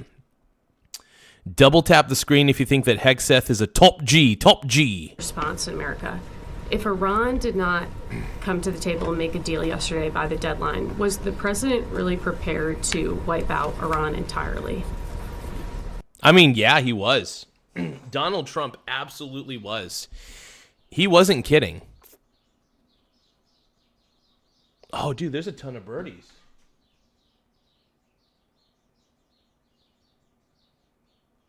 Oh my goodness, there's a ton of birds outside. Hold on.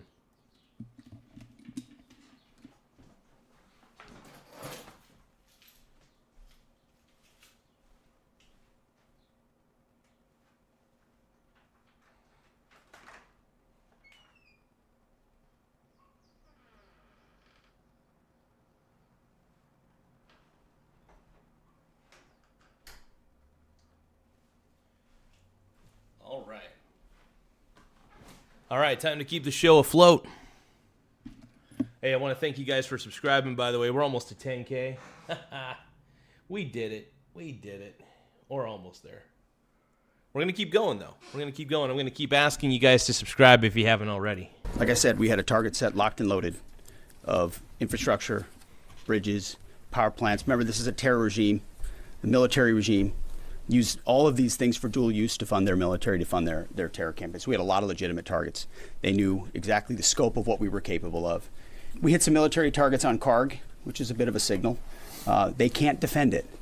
And so Iran ultimately understood their ability, their future, to produce, to generate power, to fuel their terrorist regime was in our hands, was in President Trump's hands. That's why they came to the table. He ultimately said, we can take it all from you. Your ability to export energy will be taken away. And the United States military has the ability to strike those things with impunity. That type of threat is what brought them to the place where they effectively said, hey, okay, we want to cut this deal.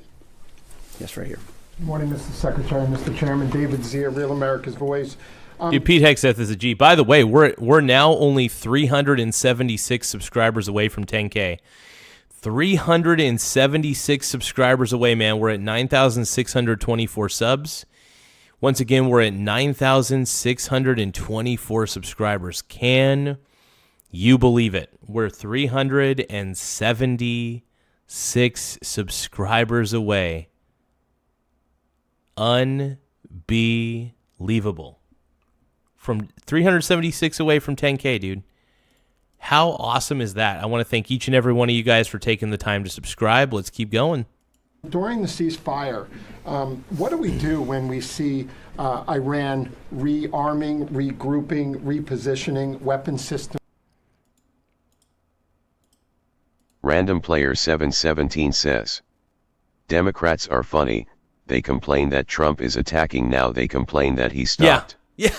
Annie01200 says, hey, Random Player.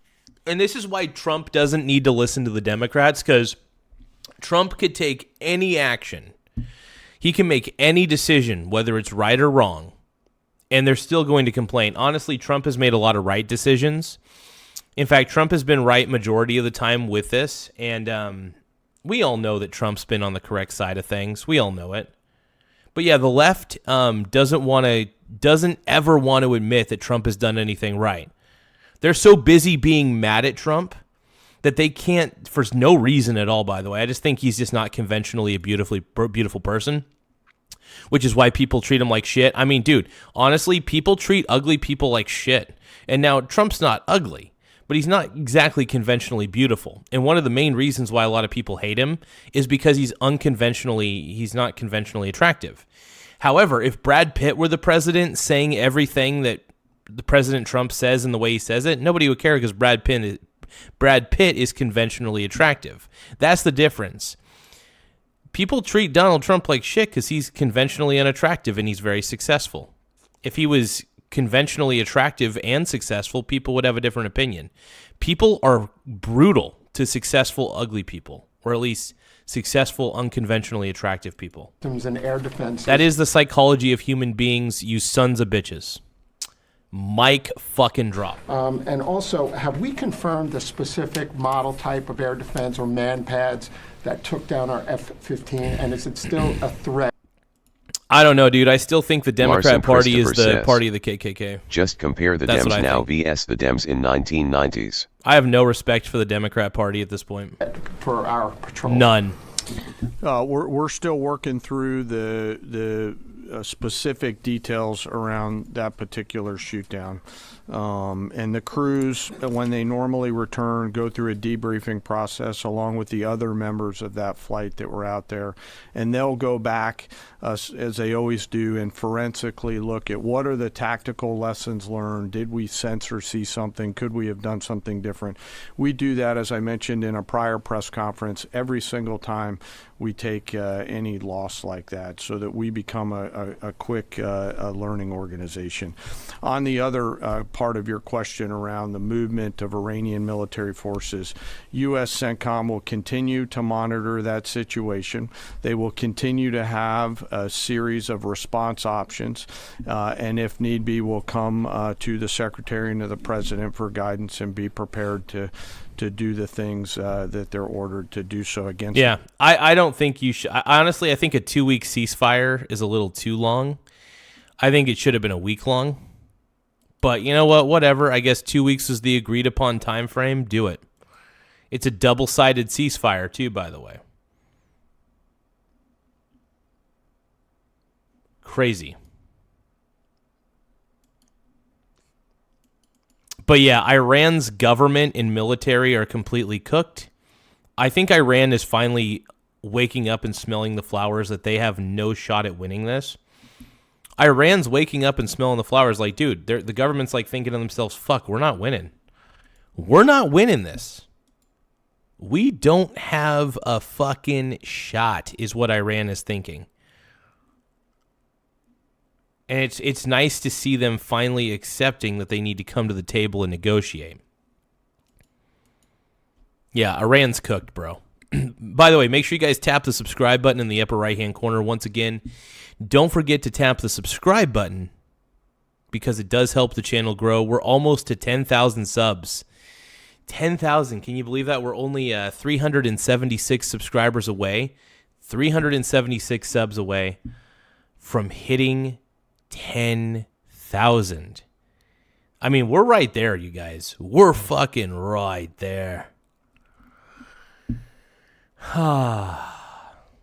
It's kind of a relief. I've been working so hard to make this happen. Like, I've been working I've been live streaming, making short videos. I've been pumping out content left and right. I'm a content machine, motherfucker. But no, I'm really excited, you guys, and I want to thank each and every one of you guys for being a part of the show. But let's go, dude. Let's keep reacting to this video. But yeah, make sure you guys double tap the screen and tap the subscribe button in the upper right-hand corner.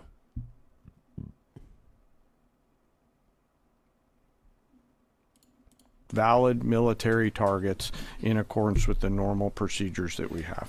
I would just note, it's a good question. The more Iran moves forces, the more they emplace forces, the more easily targetable they are for us right now. Remember, we're able to look, we're able to see, we're able to sense. We know so if they try to preposition, they're just creating riper military targets for us to strike should they make the wrong decision at the table. Right here. Mr. Secretary, Louis Martinez with ABC News. First, a question to General Kane, sir. In your personal opinion, were the risks of the Strait of Hormuz being closed because of the conflict, were they mitigated early enough in part of the decision-making process to lead up to the decision to take action against Iran? And in your opinion, is Iran in control of the Strait of Hormuz? We just heard the Secretary say that Iran is letting the ships through, which would imply that potentially it's not just, the Secretary also said that the U.S., that the strait is open. You did say that, sir. But in your opinion, sir, how can the U.S. ensure safe passage? Mr. Secretary, can you say today that the United States achieved, the administration achieved the military goals that you've constantly delineated? But strategically, is that of victory because of that. And also, you said earlier that the president chose mercy. But you yourself had said 3 weeks ago that we will give no quarter to Iranian troops. How do you correlate those two? And do you think that your comments may have put American troops at risk? No. I try to be nice up here, but you did listen to what I said, right? I laid out the objectives. We believe we've accomplished them, and it's a historic military victory.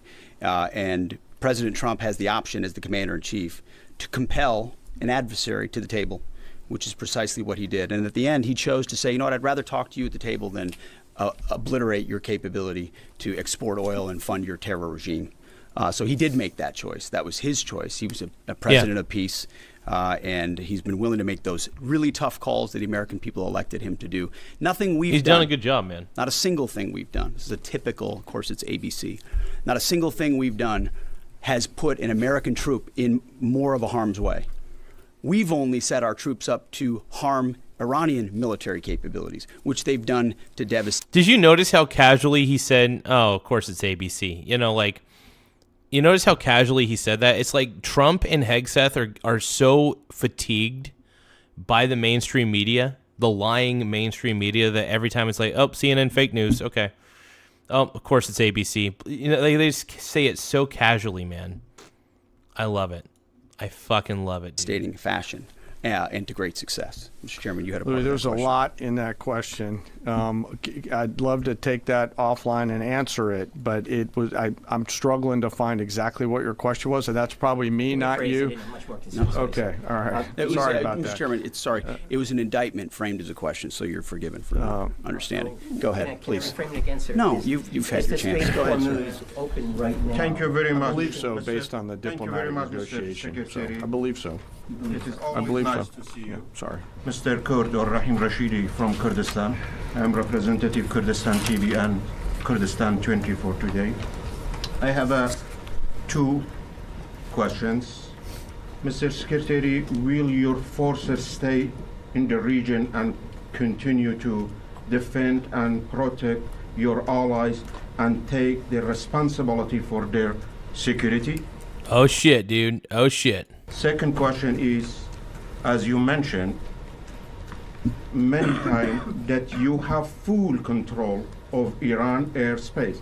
Do you still have this control or not? Well, thank you for the question. The chairman mentioned the UAE and Bahrain and Qatar, Saudi Arabia, Kuwait, who have fought shoulder to shoulder with us, especially in defense of our facilities, of our people, of their facilities, and we appreciate that. So that coordination, of course, will continue. And then when it comes to the skies over Iran, I would point to Exhibit A and Exhibit B, 7 hours in the day, 7 hours at night. If any foreign adversary had attempted to do the same over our soil, they would have no ability to do so. Will they have a system here or there? Maybe. Do they have a network, a system that's capable of defending their skies? No, they don't. It's, as the chairman laid out, that's been dismantled, degraded, and destroyed. So it's a slight distinction, but an important one. Yes, right here. Go ahead. General George in the middle of a war. Excuse me. You got a question? Go ahead. Yep. Yes. Yep. Yes. Two questions actually for you. So during this time, is the president are you still encouraging civilians to rise up against the Iranian regime, or they? Oh, yeah. Civilians need to absolutely rise up against the Iranian regime. Without a doubt. The Iranian regime, in my opinion, I still don't trust them. And I think the people need to ultimately decide who their leader is going to be. And they need to reform their government, too. They need to reform the F out of the Iranian government, bro. Are they satisfied with this new regime change, or is this two-week period to kind of see where that leads? Also, talked about the enriched uranium going in there. Would that require special forces or other military, our service members? Who would be basically going in there and trusted to going in there to get that uranium out? Mm-hmm. Yeah, that's the curiosity I have too. How are they going to get this enriched uranium out? Are they going to, is the United States going to do it? Are they going to hire a third party to do it? Who's going to be taking out that uranium, man? Again, on the uranium, we're watching it. We know what they have, and they will give it up, and we'll get it, and we'll take it. If we have to, we can do it in any means necessary. So that's something the president is going to solve for. We already have Midnight Hammer with the place we put them in, and by the way, here's the thing. Pete Hegseth doesn't want to give away the playbook. You don't let the other team know what plays you're going to run before the game even starts, right? So Pete Hegseth is like keeping his playbook to his vest, right? He's keeping the playbook to his vest. He's saying, no, I'm not going to let you guys know the key plays that we're going to do. So he's saying, yeah, we're able to take it, but I'm not going to let you know how we're going to do it. We could hire a third party. We could do it ourselves. Blah, blah, blah, you know. So Pete Hegseth is on the right path. He's keeping a lot of his answers close to the vest. And he's not revealing too much, which is smart. The reason it's in the situation where it is. The second one was about the people. Listen, I would love to see the Iranian people take advantage of this opportunity. Yeah. They have been oppressed by the previous regime, and they'll have a new opportunity with this regime that remains to be seen. That was not our... It'll be interesting, I'll tell you that. It'll be very interesting. But everybody, give it up for Pete Hegseth. I'm actually going to subscribe to the Associated Press, so I got some sort of reference points. I'm not a big fan of the Associated Press, but I'm going to subscribe to them anyway.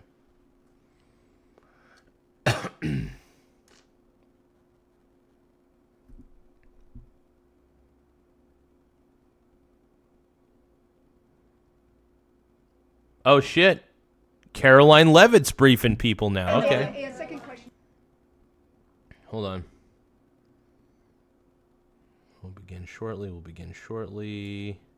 In with Iran, I have a quick update from the First Lady of the United States.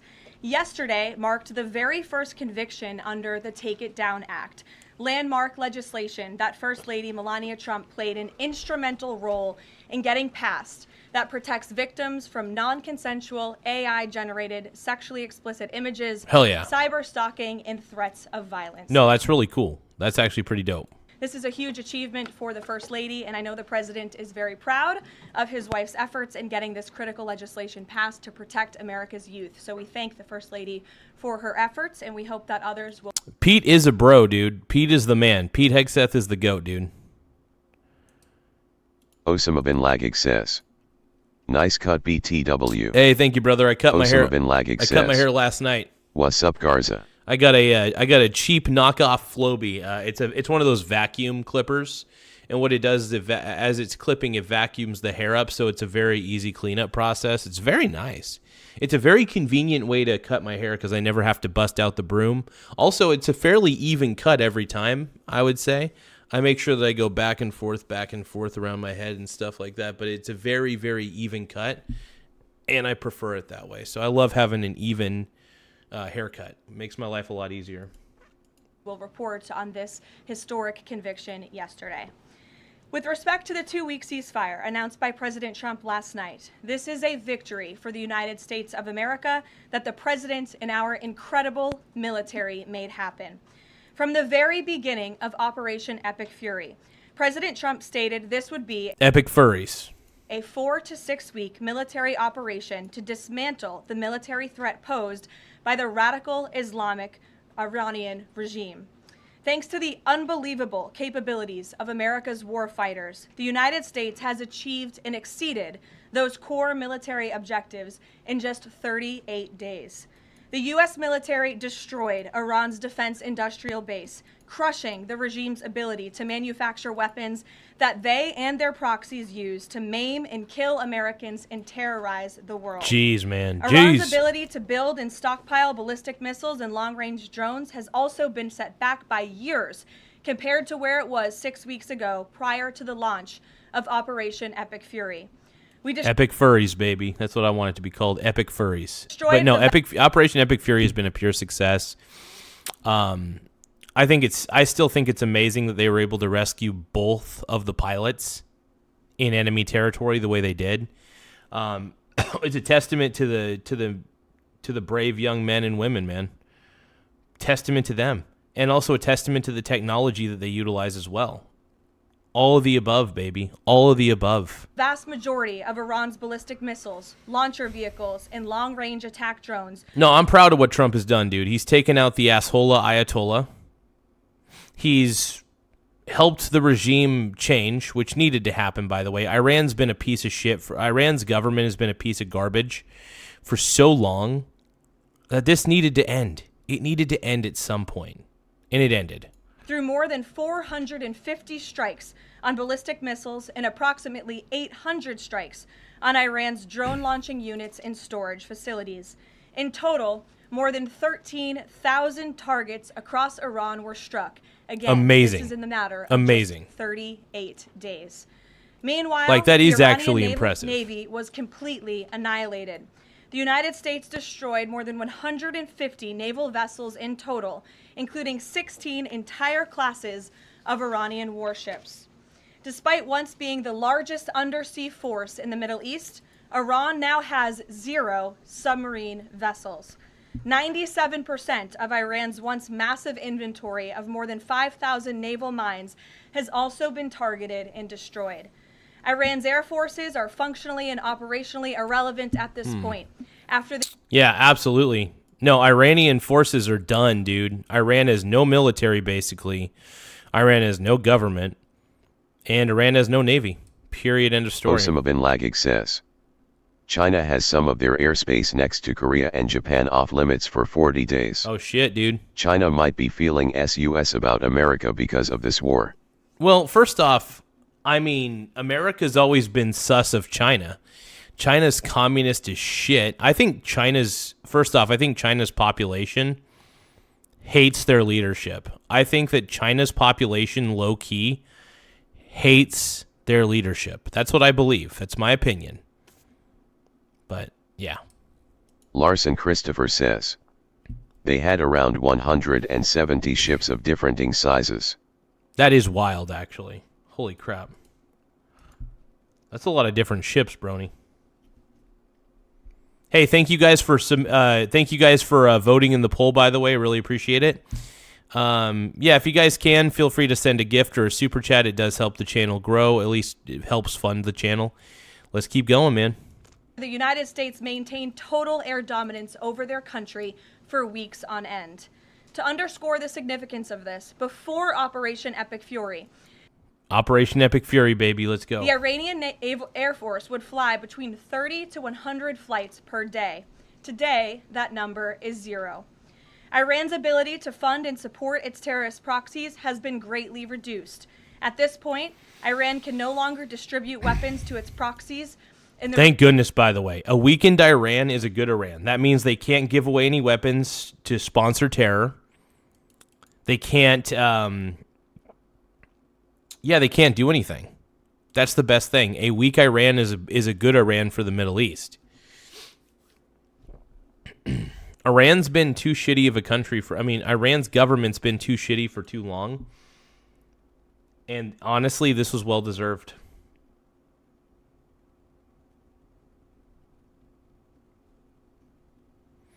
Yeah, crazy.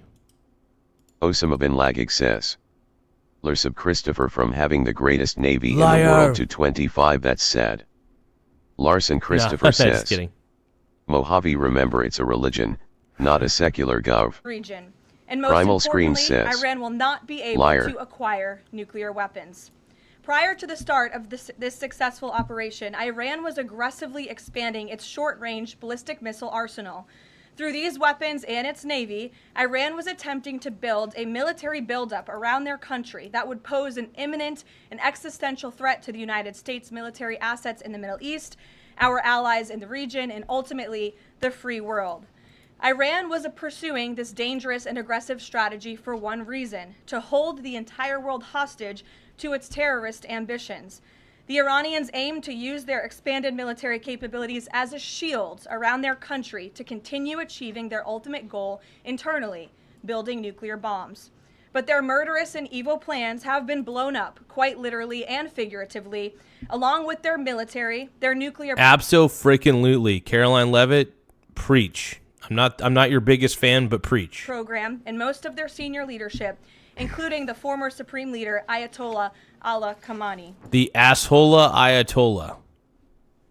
Dude, took out the asshole Ayatollah, bro. Screw the Ayatollah. The asshole Ayatollah. We're now at 9,625 subs. You know what that freaking means, you guys?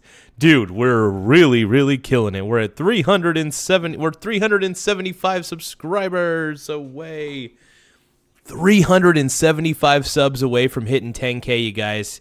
Can you believe it? 375 subs away from hitting 10K.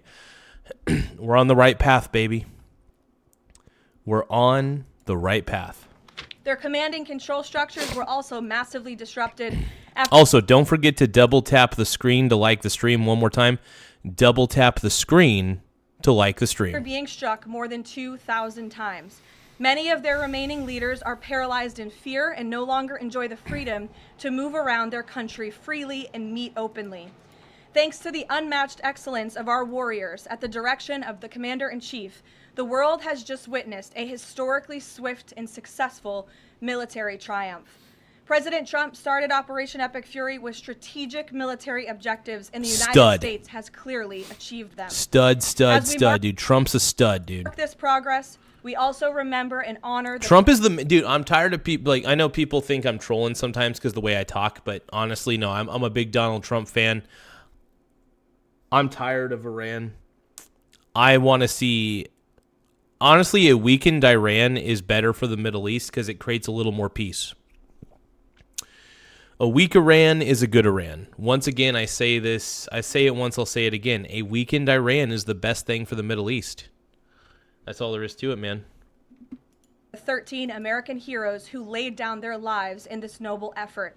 I know President Trump and our grateful nation honors their ultimate sacrifice, and we will never forget them. May God bless their families.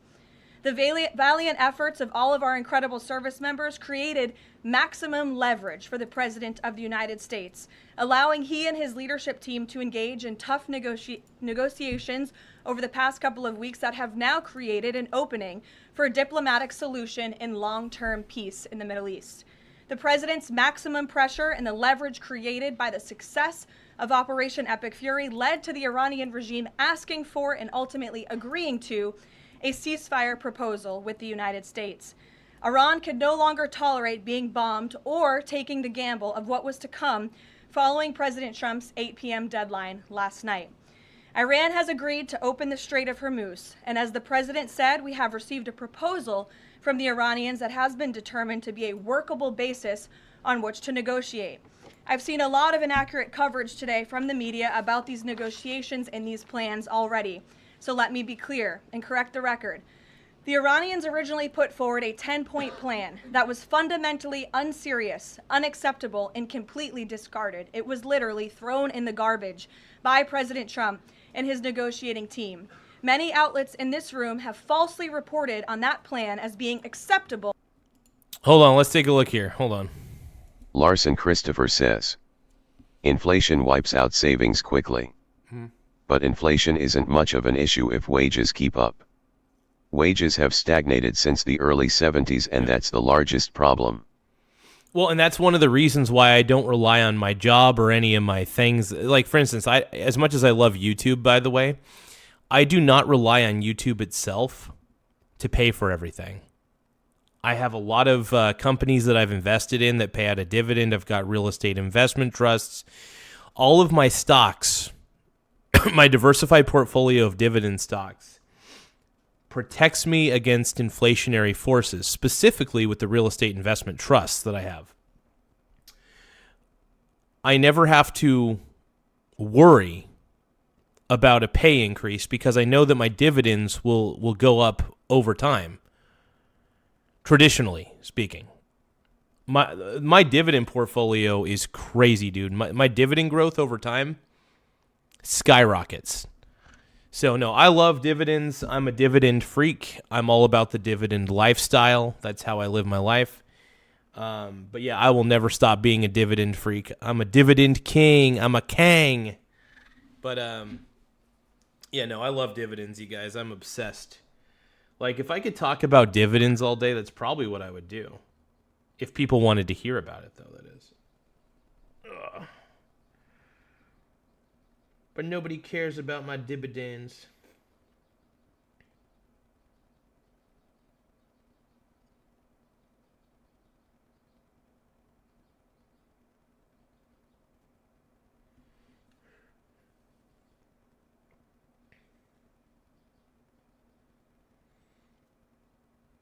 Give me just a moment, everybody. Yeah, no, I love being on YouTube, man. No, I don't do cryptocurrencies. Cryptocurrencies are stupid. Cryptocurrencies are dumb, man.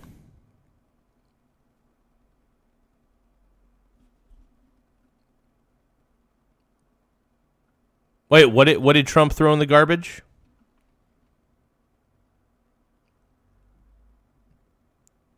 Dividends are down right now? Well, dude, honestly, anytime dividend stocks are down in price, I buy more. And then what happens is the yield gets bigger. Too many fees on dividends? Nah. Look, honestly, dividends are great, man. It's basically, in my opinion, I'm a dividend income kind of guy. Like, I like to take hold. I usually reinvest my dividends primarily, but if I need to pay a bill or need to pay a credit card off, my dividends are there to back me up on it. So, honestly, all hail the dividends, bud. All hail my dividends. Give me a few moments, though. I do got to take a tinkle. I'll be right back.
Yeah, I don't think the ceasefire is going to last for very long, too. Osama bin Laden says, well, the Iranians are in love with crypto, so much as charging $1 per barrel in Hormuz for toll. Osama bin Laden says, welp, let's just see.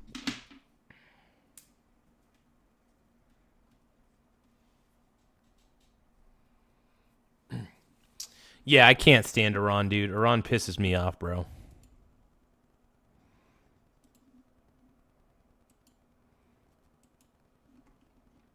Yeah, I don't think the ceasefire is going to last either.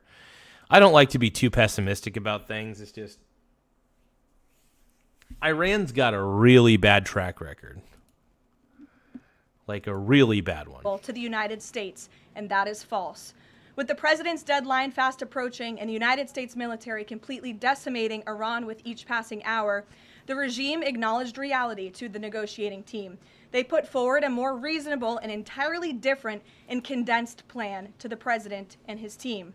President Trump and the team determined the new modified plan was a workable basis on which to negotiate and to align it with our own 15-point proposal. Good. The president's red lines, namely the end of Iranian enrichment in Iran, have not changed. And the idea that President Trump would ever accept an Iranian wish list as a deal is completely absurd. The president will only make a deal that serves in the best interests of the United States of America, and he as a negotiating team will focus on this effort over the next 2 weeks, so long as the Strait of Hormuz remains open with no limitations or delays. These extraordinarily sensitive and complex negotiations will take place behind closed doors over the course of the next 2 weeks. I would strongly advise the media against running with narratives that have no basis in fact. What Iran says publicly or feeds to all of you in the press is much different than what they communicate to the United States, the president, and his team privately. Never underestimate President Trump's ability to successfully advance America's interests and broker peace. President Trump has a proven track record of achieving good deals on behalf of the United States and the American people, and he will only accept one that puts America first. With that, I will take your questions today. I'm sure you have a lot of... Oh shit, what happened, man? What? These statements were put out that have been in place in the Middle East, but the Cuban people are fed up with their government, as they should be. And these talks and discussions continue to happen at the highest level of our government. I don't have any updates or announcements for you with respect to Cuba policy today. Oh, hold on. His efforts, and he's also assured the participation and demand and their desire and their plan to build a nuclear bomb. And he will own this. And that leverage today created maximum leverage for the president of the United States. 6 weeks ago, the president with him and with that country, and he looks forward to visiting China in just a few weeks. And on the Dignity Act, it's getting a fresh push through Congress. It would give some illegal immigrants in the country a path to citizenship. What's the White House's position on this legislation, and would the president sign it? Honestly, I say less immigration. I mean, Biden left the door open and allowed a ton of illegal immigrants through, so I don't think we should allow anybody through for a while, legally or illegally. We need to just close off the border, I think. That made it to his desk. That's what I think. Just for a bit, not forever, just for a bit. Just so that way we can make a stand and say, sorry, we're not going to give illegal immigrants free shit. We're just not. We're not going to allow it. Why would we? The people voted for Trump because Trump has our best interests at heart, whereas the Democrats only care about illegal immigrants. They do care about the American people to some extent, but not completely. If they really did care about the American people, they wouldn't have left the gate open. Period. End of story. Honestly, Reagan, I haven't spoken to the president about the legislation, but I will have that conversation, and we'll get you our formal position on it as soon as we can. You're welcome. Go ahead. The president suggested in an interview this morning that he would support a joint U.S.-Iranian venture to charge tolls for ships going through the strait. Does the president believe that the U.S. should earn revenue from the Strait of Hormuz going forward?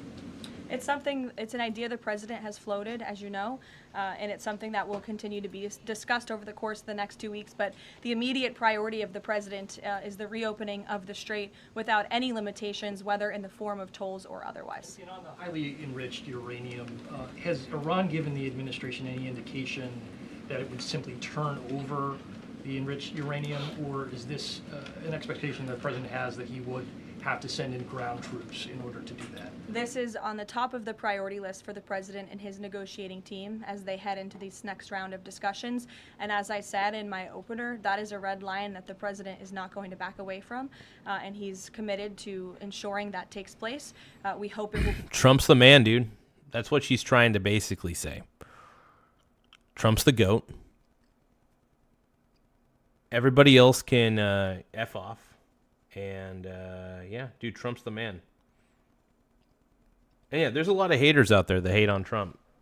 all I got to say to them is, F yourselves, man. F yourself big time, man. Be through diplomacy. Have they given any indication that they would turn it over? They have. They have. Yes. Trevor. The latest news out of Iran is that the air defenses have been activated in several cities, including Isfahan, and that explosions have been heard in Isfahan. Who is bombing Iran right now? Were those reports just as of a few minutes ago? Yeah. Okay, so obviously I'll have to go back and check with the national security team. I'm standing out here with all of you, but I will do that, and we will get you an answer, okay? And just on the civilization. Yeah, some of these reporters, I swear to God, are the most. This guy right here. I mean, a lot of these people in the room. I think a lot of the mainstream media ones are low. These are some low IQ people. I mean, I know that they are academically successful, but they don't know how to answer a question. They don't know how to ask a good question. They don't put two and two together. They are just stupid. I'm sorry. That last question was the most low IQ question ever.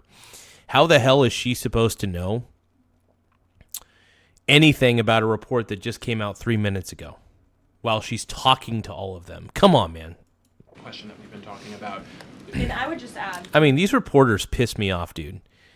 These reporters piss me off to no end. These reporters are pissing me the fuck off, dude. That point. Again, I haven't seen these reports. I'm not verifying them. Not that I don't trust you, Trevor, but I want to go back and check with the experts here at the White House. I would just say, and I would echo what the Vice President said this morning, this is a fragile truce. Ceasefires are fragile by nature. We've seen this with respect to the 12-day war with Iran and Israel last year. It takes time sometimes for these ceasefires to be fully effectuated. And one of the results of Operation Epic Fury was we completely dismantled Iran's command and control center, which makes it difficult for them to pass messages up and down the chain. And so we understand that. I would caution a little bit of patience, but of course we want to see the ceasefire effectuated and abided by all parties as quickly as possible. Thank you. And the American presidential administrations, going back to Ronald Reagan, have said this formulation about nuclear war, that a nuclear war cannot be won and must never be fought. Is that still the view of this administration, given the president's comments about civilization? I have no change in our view on that policy. Katie. Yeah, it's not going to turn into a nuclear war. That would be ridiculous. That would be ridiculous. I mean, if it did. And if it did, that would blow my mind. That would be crazy. Given the gravity of what he said yesterday, what was your understanding of what he meant when he said, this civilization is going to be eliminated? I think it was a yeah. Even Fox News gets pretty old overall. I'm not a big fan of Fox News overall, but I'll tune in. Obviously, I would rather tune into Fox News than CNN if I'm going to react to the news, because I will admit, even though Fox News sucks, they suck a lot less than the rest of the mainstream media landscape. That's the thing. The rest of the mainstream media, man, they all have Trump derangement syndrome. They think that everything Trump does is wrong, when there's clear evidence that he's done the right things here and there. So, it kind of blows my mind a little bit sometimes.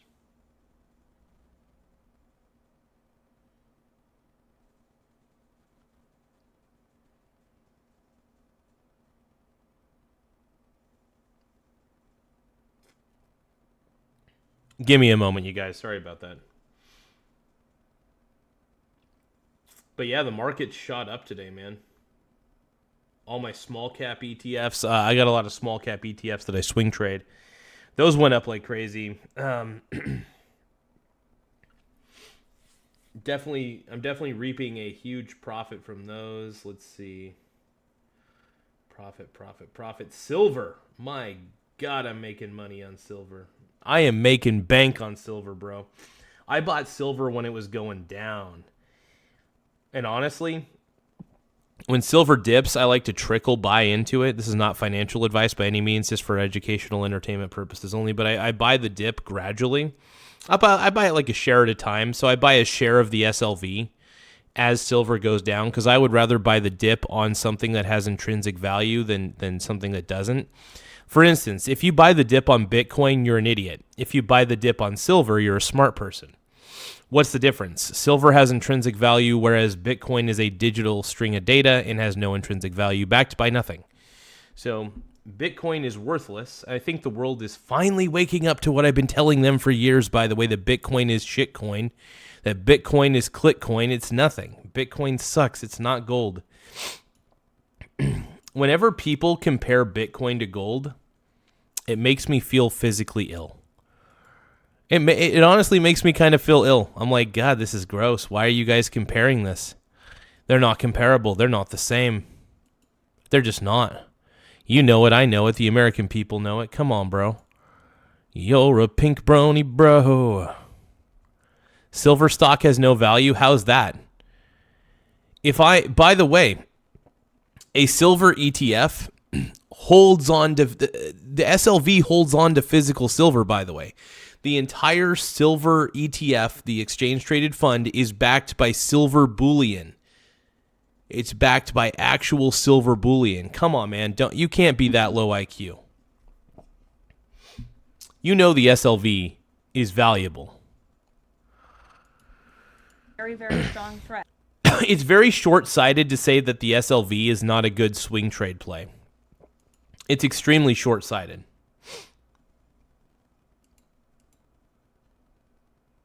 It blows my mind that people think that the SLV is not a good play. By the way, we're at 9,625 subs, which means we're 375 subscribers away from hitting what? 10K. We're almost to 10K, baby. We're 375 subscribers away from 10K. Can you believe it? Oh, my God. Like, I am totally sprung right now thinking about it. From the President of the United States that led the Iranian regime to cave to their knees and ask for a ceasefire and agree to reopening the Strait of Hormuz. So it was a very strong threat that led to results. And as the Secretary of War stated at the Pentagon this morning, it was not an empty threat by any means. The Pentagon had a target list that they were ready to hit go on at 8 p.m. last night if the Iranian regime had not agreed to open the strait, which they did, and I think that's something we should all be grateful for. The United States is a moral leader in the world, given that I was asked this exact same question by your colleague Andrew in the back, and I think, again, the insinuation by anyone in this room that Iran somehow has the moral high ground over the United States of America. Yeah, if anybody says that is crazy. These woke reporters implying that Iran has any moral high ground at all is warped in the head. I mean, you're sick in the head. You hate America, clearly. But any reporter implying that is sick in the head. And I'll tell you why they're sick in the head. Because Iran's government has been doing terrible, terrible things for a long time. They've been sponsoring terrorism. They've been funding it in different ways. They give away weapons. They do whatever they can to not only terrorize their neighbors, but to terrorize the rest of the Middle East. So you know what? Honestly, when the war in Iran was announced, I thought, good. That was the first thing I thought, good. I hope the Iranian regime crumbles because of what they did to those protesters. What the Iranian regime did to those protesters by publicly executing them for basically simply protesting the current government was wrong on every single level. It was wrong on every single level, and I think everybody knows it. So I'm proud of everybody out there for realizing, for those who actually realized what was happening and realized that the Iran war was necessary and is necessary still. It's nice to see that people actually can recognize this. The Iran war is still very, very necessary. Considering the atrocities that they have committed against our people and our military over the past 5 decades.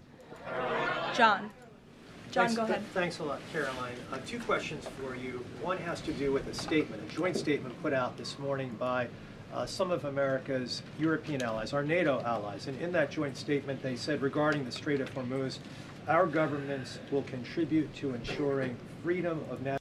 Oh, we got Tiny Lion Gaming in the house. What up, dude? Tiny Lion Gaming. Tiny Lion Gaming says, relax with the simping, Chris. Tiny Lion Gaming says, this war is all but over. Osama bin Laden says, Larson, I suggest you invest it on ETFs.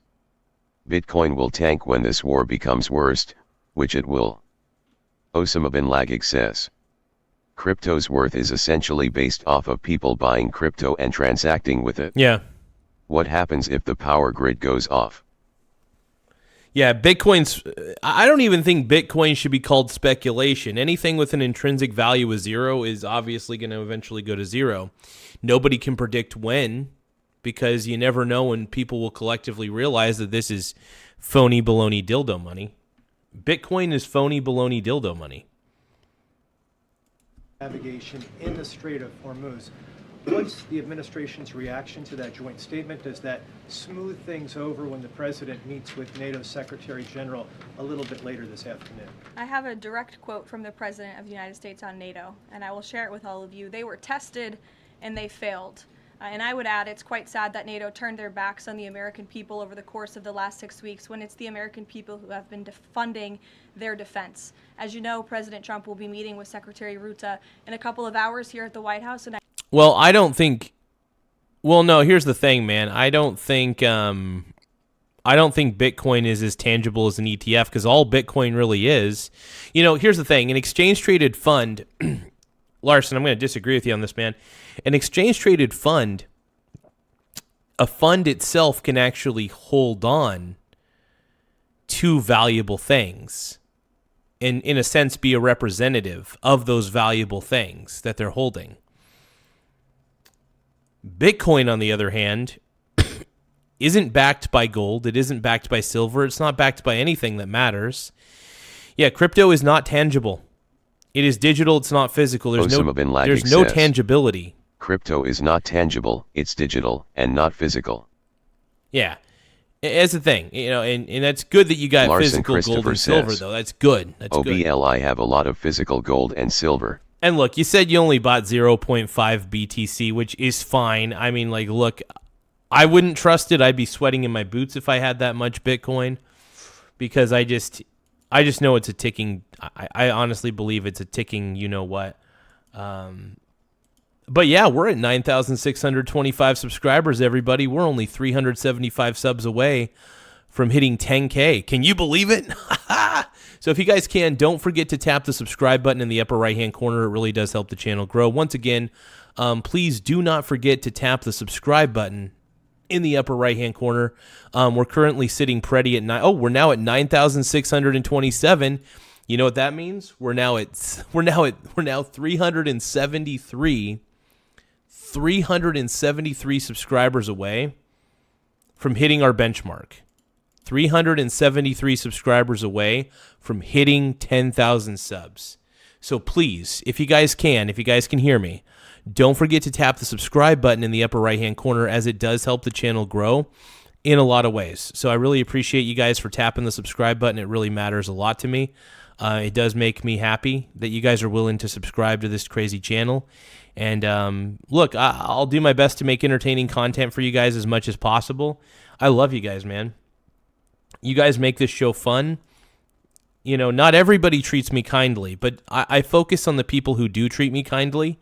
And to the people who are very nice to me, you know, Random Player, you're nice to me. Annie, you're nice to me. I love you, Larson, Christopher, you're very kind. Look, even if you can disagree with me, and I still consider you a nice person.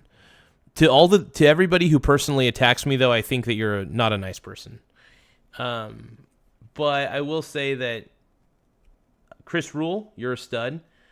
Osama bin Laden, I love you too. We got Larson Christopher. We got everybody. Tiny Lion Gaming. You know, there's the whole list of people who I adore you guys. You guys are awesome. I am feeling a little dehydrated though. I'm going to drink a little bit of pomegranate juice. One moment.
By the way, dude, we're at 9,627 subs, everybody.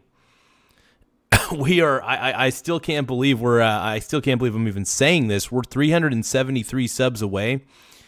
373 subscribers away from 10,000 subscribers. 10,000 subs. 10K, baby. 10K. Michael Saylor. Do you guys want to give a Michael Saylor style celebration to me? Yeah, I know you do. Michael Saylor. I know he looks forward to having a very frank and candid conversation with him. And then secondly, in regards to this conflict, 38 days, as you pointed out, President Trump has said that there's been regime change. Has that regime change led to more freedoms for the Iranian people? I think that's a question that's being asked a little bit too early, John, and we hope that is the case, but it's something that has yet to be seen. Eamon. Caroline, on this question of tolling by the Iranians in the Strait of Hormuz, I've heard you talk about a number of red lines that the president has in this negotiation, but I haven't heard you say that Iranian tolling in the Strait of Hormuz is a red line. Would it be acceptable to the United States at the end of all this if the Iranians are able to charge tolls in the Strait of Hormuz? I think the president was very clear and simplistic in his language last night in his Truth Social post, where he said that this ceasefire is subject to the free, safe, and immediate reopening of the Strait of Hormuz. If the Strait of Hormuz isn't open all the way, and it better be free, there better be no tolls. If there's a fucking toll, dude, there's going to be a price to pay for Iran on that one. Very plain language, and it should be taken at face value. You mean free Carrie. charge? Carrie, go ahead. Without limitation, including tolls, yes. Carrie. No tolls. No tolls. If Iran starts trying to do a toll, Iran's cooked. On the tolling, why would the U.S. allow Iran to collect tolls in the Strait of Hormuz? Oh, I'm curious about this question. For a number of years now. Again, that's not something we've said that we've definitively accepted. The joint venture is something that was proposed by the president, but he was very clear in his statement last night. He wants to see the strait reopened immediately without limitation, and that's something we're going to hold them to. Yes, in the blue. A second question on family and friends in Iran. I myself am Iranian, and I've been talking to them through the blackout. One of my family members yesterday said goodbye to me. So what message should we be sending Iranians when they message me saying what should they be doing right now? How should they stay safe? Because they really don't know what to do. What do they do? I don't know. What do they do? What do we do? My priority as his spokeswoman is to make sure that clear messages are sent to the American people, of course, which is my job today. With respect to the Iranian people, the president, has taken out the imminent threat that was posed by their military to the United States, to our allies in the region, to our forces in the Absolutely, region. 100%, dude. Of course, as the president has long said, he hopes that Iran will be a country of peace. No, there shouldn't be a toll. Why would there be a toll? Osama bin Laden says. Real Check the Garza, hill. there is a toll. There better not be a toll, Osama bro. bin Laden says. There Check better the be hill. no toll. If there's a toll, dude, I'm going to get fucking pissed, dude. I'm going to get pissed. I'm going to get pissed, bro. Prosperity, and we're moving into this next round of negotiations to hopefully come to an agreement with this new regime that will create long-term stability in the Middle East. He has said that they should stay inside of their homes and also take back their country. So there's a contradiction there. So how do you address that? Again, we're moving into this next round of negotiations with the remnants of the regime and those that we are speaking with now to hopefully reach a place of peace long-term for the region, and that includes the Iranian people as well. In the blue, go ahead. Thank you, Kelly. The White House posted the statement from the Iranian government that passage in the strait will be coordinated with Iran's armed forces. As of today, who controls the Strait of Hormuz? Again. Yeah, nobody should. Nobody should be controlling the Strait of Hormuz. Iran has no cards to dictate what happens on the strait. If they do, Iran's government deserves to get bombed to holy hell if they even try to dictate any terms on this one. The Strait of Hormuz is open for everybody to go through. Ships should absolutely be allowed to go through as long as it's for commerce only. No I think that the Strait of Hormuz should be a demilitarized zone. It should not have military at all from Iran or from any country. It should just be ships going in and out. That's it. And that's all. These statements were put out 12 hours ago. We expect that the strait will be opened immediately. As I've said earlier, we have seen an uptick in traffic in the strait, and it's something that we are monitoring minute by minute, hour by hour as the days go on. Who controls the strait Two right questions. One on the deportations of Iranian officials, and then on the negotiations. Are there still security concerns about Vice President Vance being part of these peace talks, Steve Witkoff, Jared Kushner? And then two, given the ongoing deportation of General Soleimani's niece, does the Trump administration plan to deport more relatives or people in the families of Iranian officials that are in the U.S.? Dude, isn't like Soleimani, didn't they say like Soleimani's niece? I saw like some report that she's like an OnlyFans model or something in the U.S., like living lavishly in the U.S. as like an OF model. I allegedly, I have no idea how true that is, but Certainly, anyone who is here fraudulently, I understand one of the individuals who their visa was revoked by Secretary Rubio and they were deported by ICE. They had a fraudulent asylum claim. That's against the laws of the United States. hold on, you guys. Soleimani, it's all the same to me.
All right, here we go.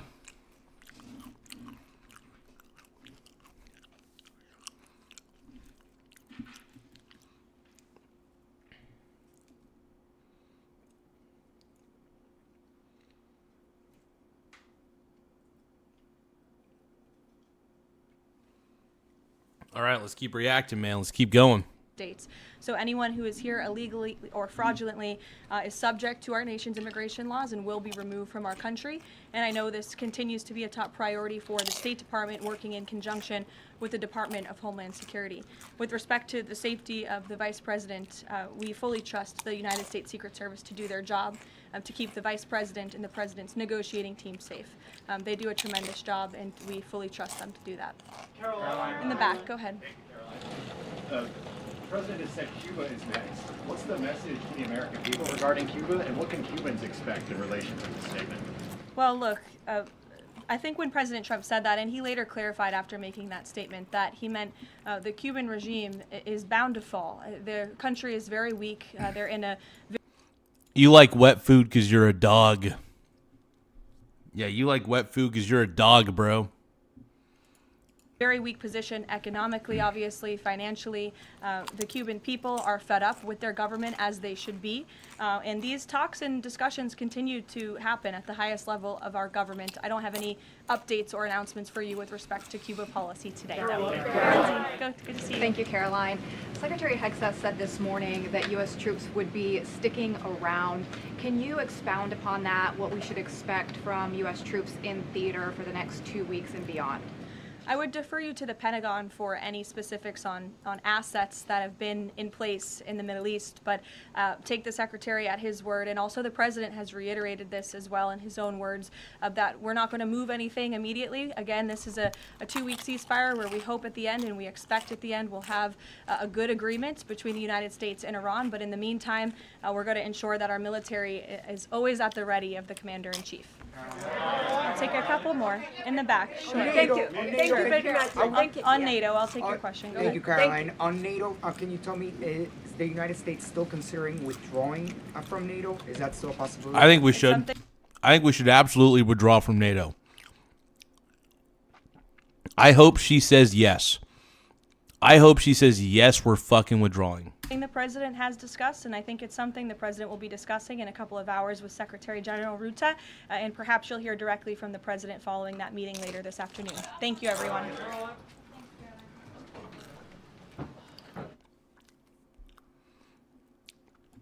All right, let's see if there's any other things we can react to.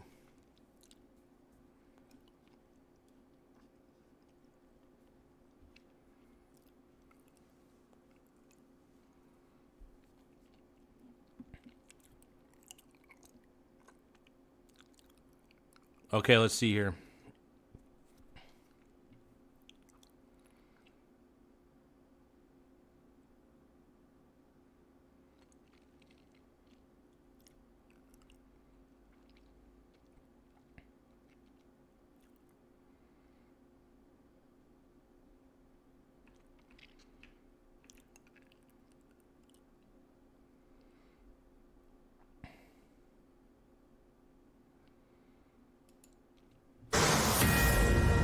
Fox News alert, the ships had better get moving in Strait of Hormuz. The U.S.-Iran 2-week ceasefire hinges on that narrow waterway where oil ships must make it through. Weeks of U.S. and Israeli airstrikes have massively weakened Iran's military. However, the question, will it be the Iranian Revolutionary Guard, their military, to decide which ships go through Hormuz? We are watching very closely. I'm Harris Faulkner. You are in the Faulkner Focus. Secretary of War Pete Hegseth. Get it, man. Let's get it. And the chairman of the Joint Chiefs of Staff gave an update a short time ago. Let's watch. This morning, a big day for world peace. We have a chance at real peace and a real deal. The War Department, for now, has done its part. We stand ready in the background to ensure Iran upholds every reasonable term. And as everyone knows, nobody makes a better deal than President Trump. We welcome Trump's the man, the dude, deal ongoing maker. ceasefire, and as the Secretary said, we hope that Iran chooses a lasting peace. But as Secretary Hegseth said, let us be clear, a ceasefire is a pause, and the joint force remains ready, if ordered or called upon, to resume combat operations with the same speed and precision as we've demonstrated over the last 38 days, and we hope that that is not the case. You heard the words there. We must remember that a ceasefire is just a pause. Everything's still... Yeah, exactly. It is just a pause. Like...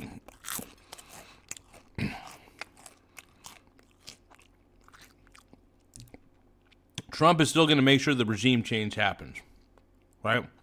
The U.S. is still going to make sure the regime change actually happens. Still on the table, potentially. The deal comes after a threat by the president that had some people up in arms. Congressman Dan Crenshaw summed it up this way in a post. No, I think President Trump's threat was actually justified.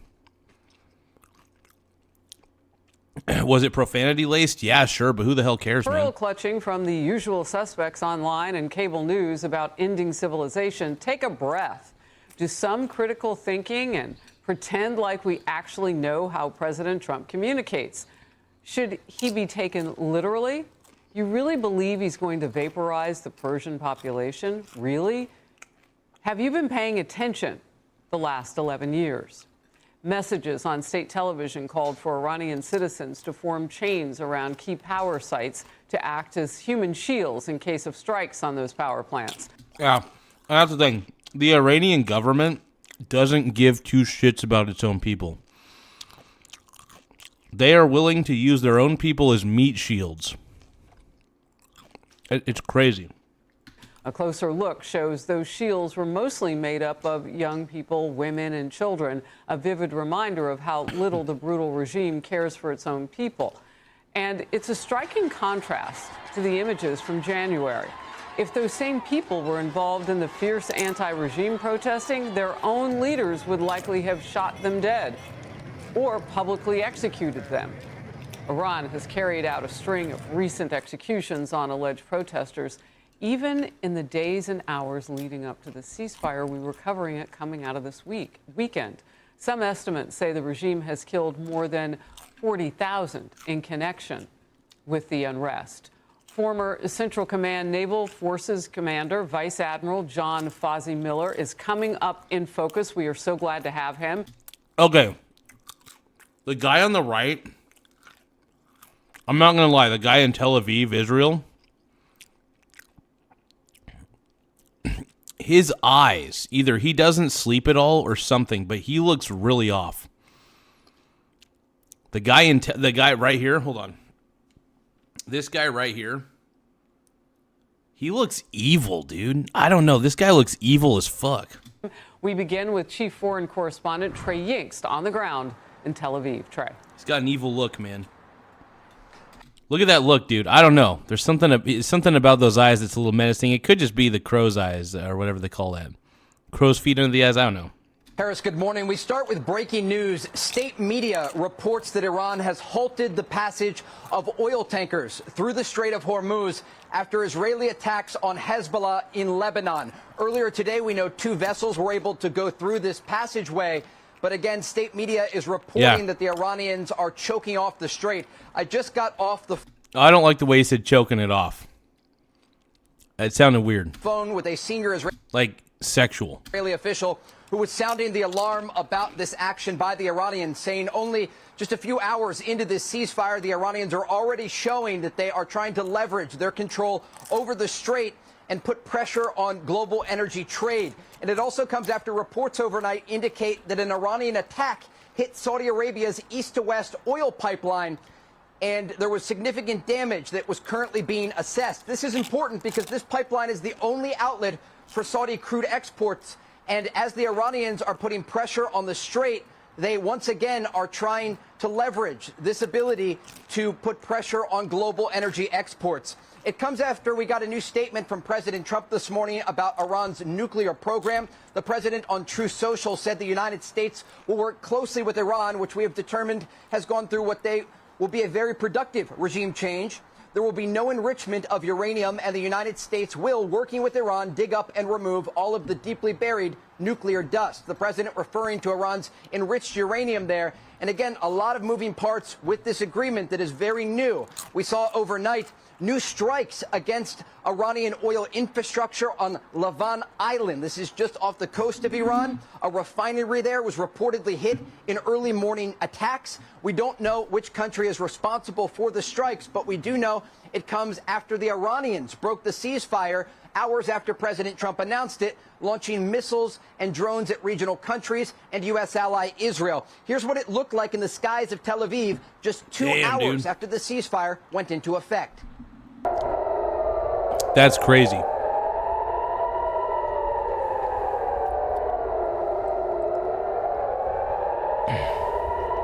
What you just That's a lot of freaking missiles, man. saw there was an Iranian ballistic missile with a cluster warhead, those bomblets raining down on Israel's second largest city of Tel Aviv. This came after the ceasefire was announced by President Trump and an indication that it will take time to get this agreement in place. We're looking at a number of different fronts here, and the Israelis are preparing for the possibility of more incoming fire. But I do want to bring up this post by Israeli Prime Minister Benjamin Netanyahu overnight, who agreed with President Trump about this ceasefire with Iran. The Prime Minister said in part, quote, Israel also supports the U.S. effort to ensure that Iran no longer poses a nuclear, missile, and terror threat to America, Israel, Iran's Arab neighbors, and the world. The 2-week ceasefire does not include Lebanon. Now, we heard from the president through reports earlier today who agreed with the prime minister. Hezbollah and Israel are expected to exchange blows. What you are looking at here is the Iranian capital of Tehran. Hezbollah and Israel are expected to exchange blows. Dude, here's the problem with the Middle East. I don't think there can ever truly be peace in the Middle East. I just don't believe it. I simply don't believe there can ever really truly be peace in the Middle East. I want to believe it. I just can't. This morning, I just think that the culture, I feel like the Eastern philosophies and Western philosophies don't seem to mesh very well. That's what I've noticed. It's just too different. We don't value the same things, basically.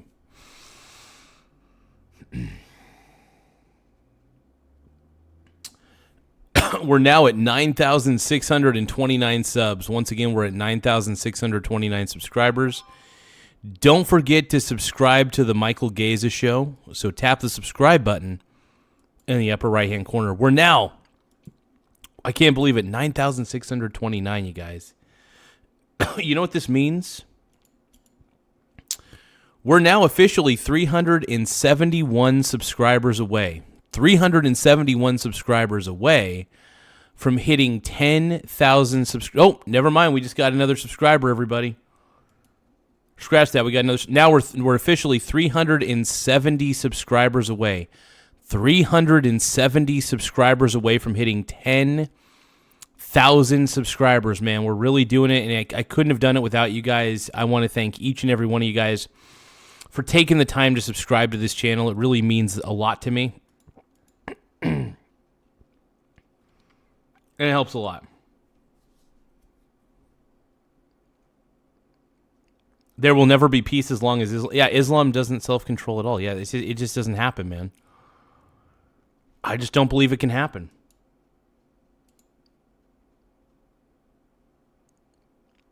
Yeah, we're almost to 10K, you guys. I'm feeling it. I feel it in my bones, dude.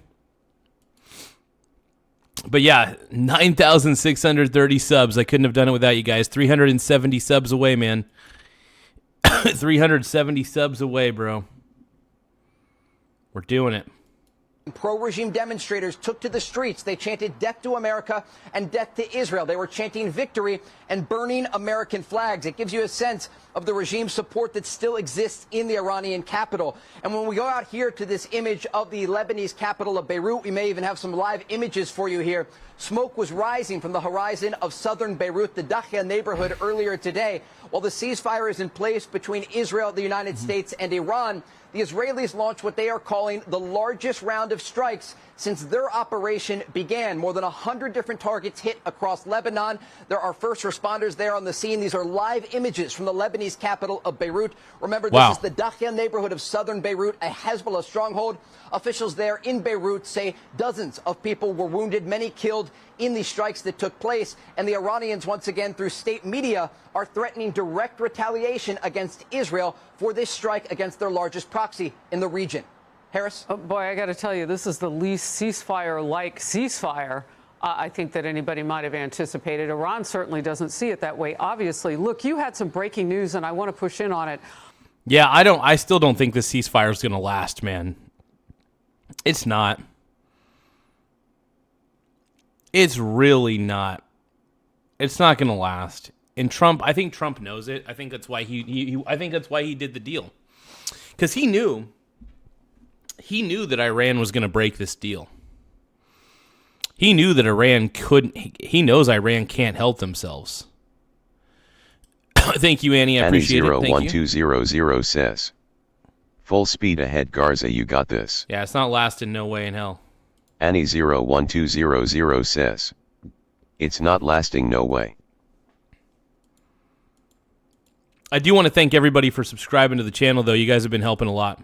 Was it overnight, you said, that Saudi Arabia's... If you guys can, though, tap the subscribe button in the upper right-hand corner. If you can, please subscribe to the channel. Tap that subscribe button in the upper right-hand corner. It does help the channel grow, and we're... Oh, get this, you guys. Get this. We're now 369 subscribers away from hitting 10,000. 369 subs away from hitting 10K. This is unbelievable.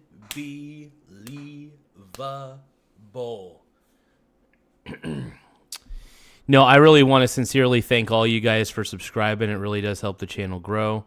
We're at like I said, we're at 369 subs. 369 subscribers, man. Oh, sorry, we're not at 365. We're 360. We're 369 subscribers away, is what I meant. Oh, I take that back. We're 366 subscribers away now. We're 366 subscribers away from 10K subscribers. We're now at 9,634 subs officially on the channel counter. Oh, two more. We got two more subscribers. We're now 9,636 subscribers, which means we're now... Small Wiener Gang. We're now 364 subscribers away from hitting 10K. We're only 364 subs away from hitting 10K. If I could kiss all you guys, I'd kiss all you guys. Oh my God. Thank you guys for subscribing. This is amazing. Hey, let's give a shout out to some of the people who just subscribed, by the way. Hey, my boy. We got my boy Ty Lord. Sorry. I wasn't sure if that... I can't read anything right now. We got Ty Lord. We got Annie in the house. We got Larson Christopher. We got everybody, man. Sassipi Hole 999 says. Dry begging. I will never stop. I will never stop begging for subscribers, dude. I'm going to count subscribers one by one because I'm very happy. Larson Christopher says. But not kiss the girls. I'm not kissing the girl. No. For the course. I'm a pink brony, bro. Random at 9296 says. I'm a pink brony, there bro. There you go, big win on that. And I'm only kissing the guys. No, I do not kiss girls. I only kiss the guys. Oh my God, we just got 3 more subscribers. By the way, we're at 9,000. Small Wiener Gang. We're at 9,639 subs now. Which means, let me calculate this. We're now 361 subscribers away. We're 361 subscribers away from 10K. 361 away from 10K. Thank you guys for subscribing. 361 away from 10K, everybody. Holy crap. Holy crap. Everybody, let's give a shout out to Anthony Inhome. Small Wiener Gang. Thank you, Anthony Inhome, for subscribing to the channel, bro. I really appreciate it. Make sure you guys subscribe. We're getting closer and closer and closer to 10K. We're so close. So close to 10,000, man. Small Wiener Gang. Alan Brooks, thank you so much for subscribing. You're getting us one step closer to 10K. We are right on the doorstep of 10,000 subscribers, man. We're right on the doorstep. Let's go. It's the sound of my cheeks clapping, by the way. Small Wiener Gang. And Paul Trembor. Thank you so much for subscribing, my brony brother. I appreciate it, man.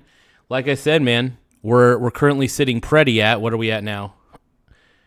9,639 subscribers, everybody. Huge shout out to you guys for subscribing. 9,639 subs. We're only 361 away from hitting the miraculous 10K, and I want to thank you guys for being a part of it. Let's keep going. East-west oil pipeline, very critical movement of oil there, was hit by Iran. Was that before or after the ceasefire? I feel like it was I bet it was after. Look, I don't trust Iran. I feel like they're going to break every single rule. And it's up to Trump to not simp to them. if Iran is not willing to if Iran is not willing to abide by the ceasefire agreement, then they need to pay for it.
Okay, give me a few more seconds, everybody.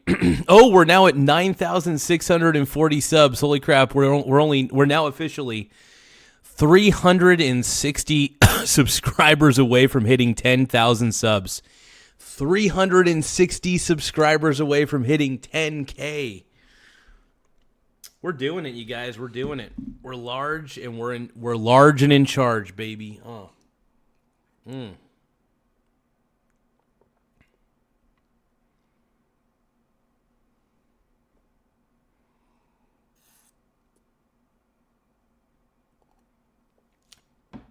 Thank you guys for being part of the channel, man. I appreciate y'all.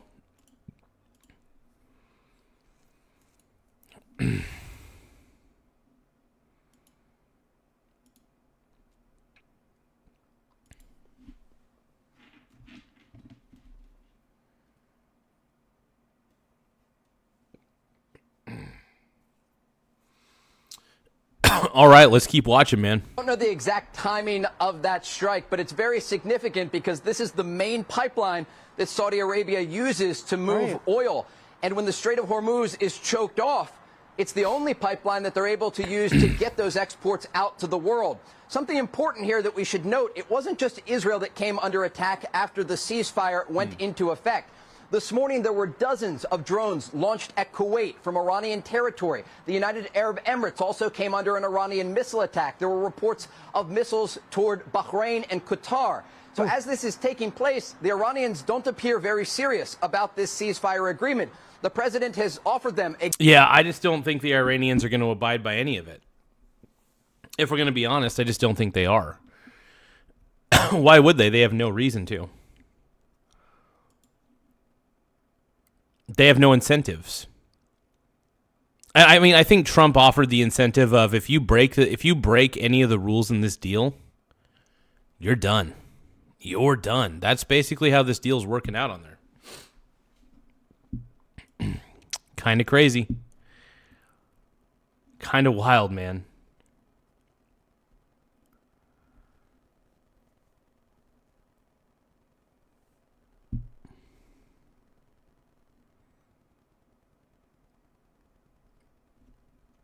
Hey, I want to thank everybody, man. We're at 141 likes as well.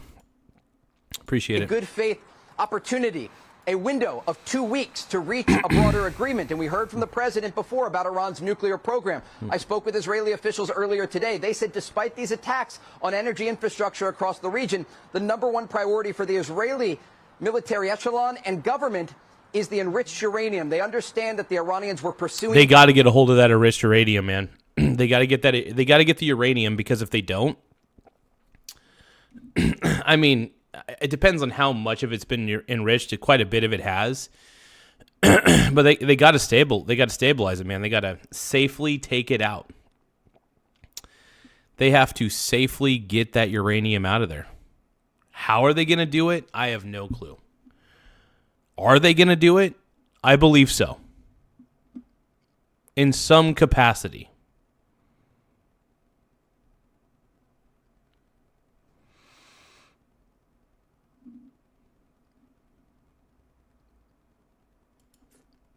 A nuclear weapon before, and they say that if that enriched uranium remains in the country, that in the future Iran could be the new North Korea. Harris? Wow, that's a lot to get to, and my first guest is perfect on all of it. Trey, thank you very much. And focus now, Vice Admiral John Fozzie Miller, former CENTCOM Naval Forces Commander. Sir, it is great to have you. Let's start with the Strait of Hormuz and the ceasefire and what it really looks like now that Iran can pick and choose who goes through there if they so see it. At least that's how it looks.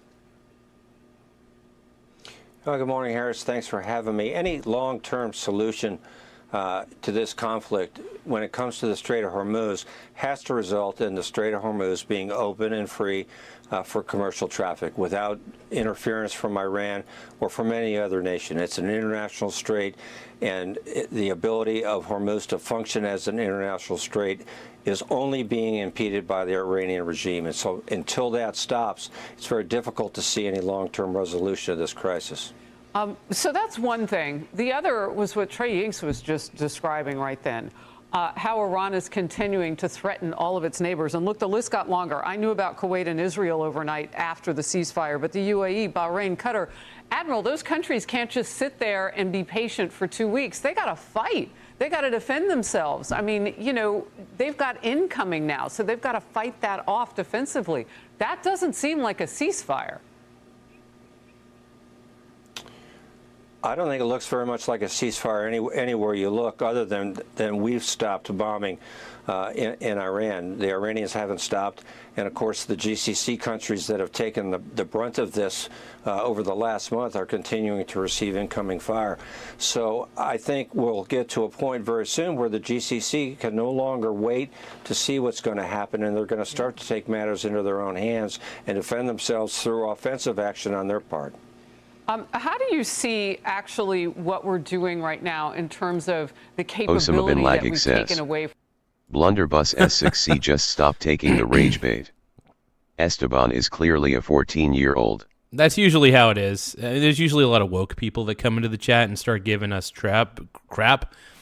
But, you know, I just ignore the woke people. That's what I do. I see the woke people spamming in the chat, and I'm just like, you guys do you. You guys have fun. And that's pretty much it, man. That's how I deal with woke people, man. I just ignore them. If they get too woke and crazy, you know, I just gotta ignore. Sometimes it's the best policy.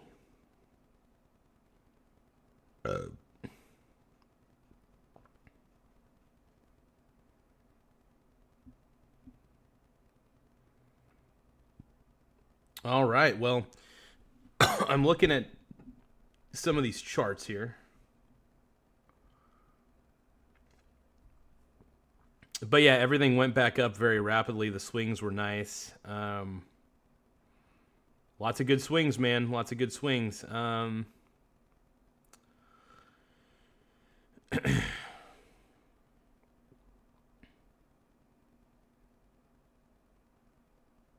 hold on. Robinhood's been kind of...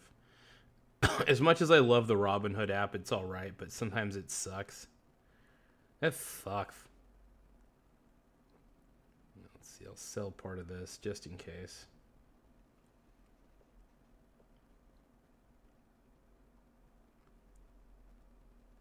So I do think that the piece is fragile for now.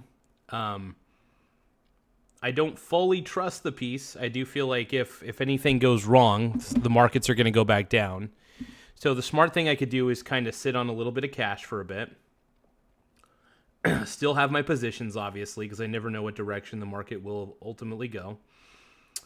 Sit on my positions and then go from there, I guess. It's kind of how it's going to roll, it looks like. We'll see where the markets go. Ultimately. From Iran. I mean, we haven't completely pulled out of that region. Should we? Do you anticipate that we would kind of pull back even more during the ceasefire to send a message, or would you rather not see the U.S. do that? Well, I think we're going to continue to see a buildup of forces. We have forces on the way that haven't arrived yet, and there's no reason to turn them around. So we ought to be using this opportunity for the next couple of weeks to resupply, to bring more forces into the region, so that. Oh yeah, the more forces. This also gives the United States time to get the naval forces in position in the event that Iran. In the event that Iran betrays this deal, which I think Trump is counting on it. It's possible it's possible that Iran may abide by all the rules, but I don't think they will. I think that this 2-week ceasefire is going to last maybe a couple days. And normally I don't like to be pessimistic about things, but sometimes when you're dealing with a specific enemy like Iran, you have to realize it's like it's not going to go well.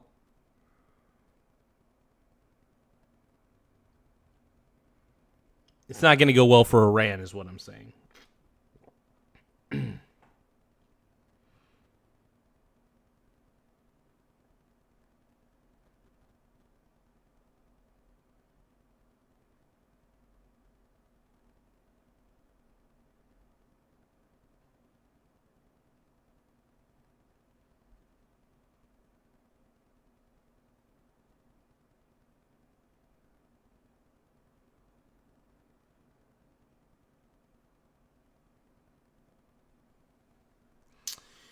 Okay, give me a few moments. I'm looking at a couple things here.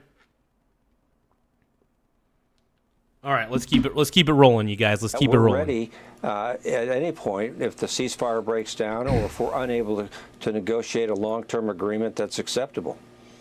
Secretary of War Pete Hegseth.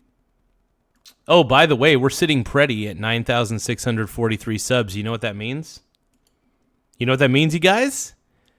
We're only 357 subscribers away from hitting 10K. 357 subscribers away from hitting 10K. Dude, I think we're going to hit 10,000 subscribers by the end of this week. It's Wednesday. Now, even if we don't hit 10,000 by the end of the week, I think we're going to get there. We're 357 subs away from hitting 10,000. Do you guys want to help out or what? Now, if you guys can, though, please tap the subscribe button. It really does help the channel. We're going to get to 10K whether you like it or not. To all the leftists in the chat, we're going to get to 10K whether you like it or not. Let's go, dude. That says because military strikes have killed so many leaders in Iran, there is a new regime in place. Let's watch. It's a new group of people who've seen the full capability of the United Give me a few moments, though.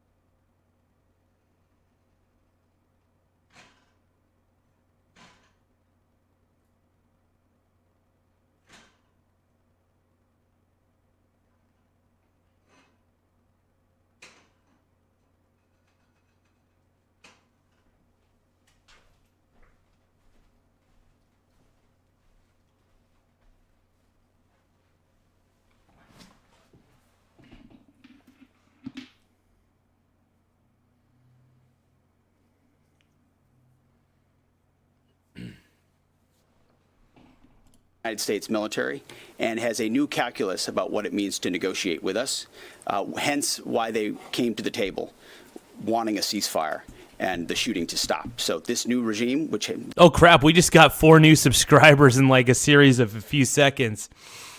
1, 2, 3, 4. We're now at 353 subscribers. We're now 353 subscribers away from hitting 10,000 subscribers. Get this, 353 353 subscribers away from hitting 10,000 subscribers. 10K, baby, 10K. 300, I'm serious, you guys, we're 353 subs away from hitting 10K. This is unbelievable. The regime has been changed, has a different interaction with the U.S. Look, you know that part of the world well, Admiral Miller. What does it mean when our Secretary of War says there's a new group of people?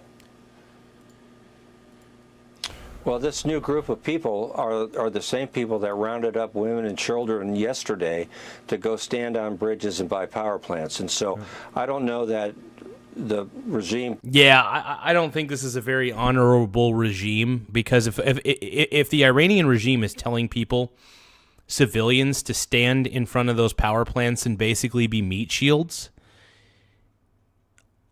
the government of Iran is still... the government of Iran is still corrupt. And I think what's going to happen is once the ceasefire ends, whether the ceasefire ends prematurely or whether it ends in 2 weeks officially, I think Iran's government's going to get completely cooked and completely replaced. And that's what needs to happen, ultimately. That is what really needs to happen. I think people are aware of that. I would hope.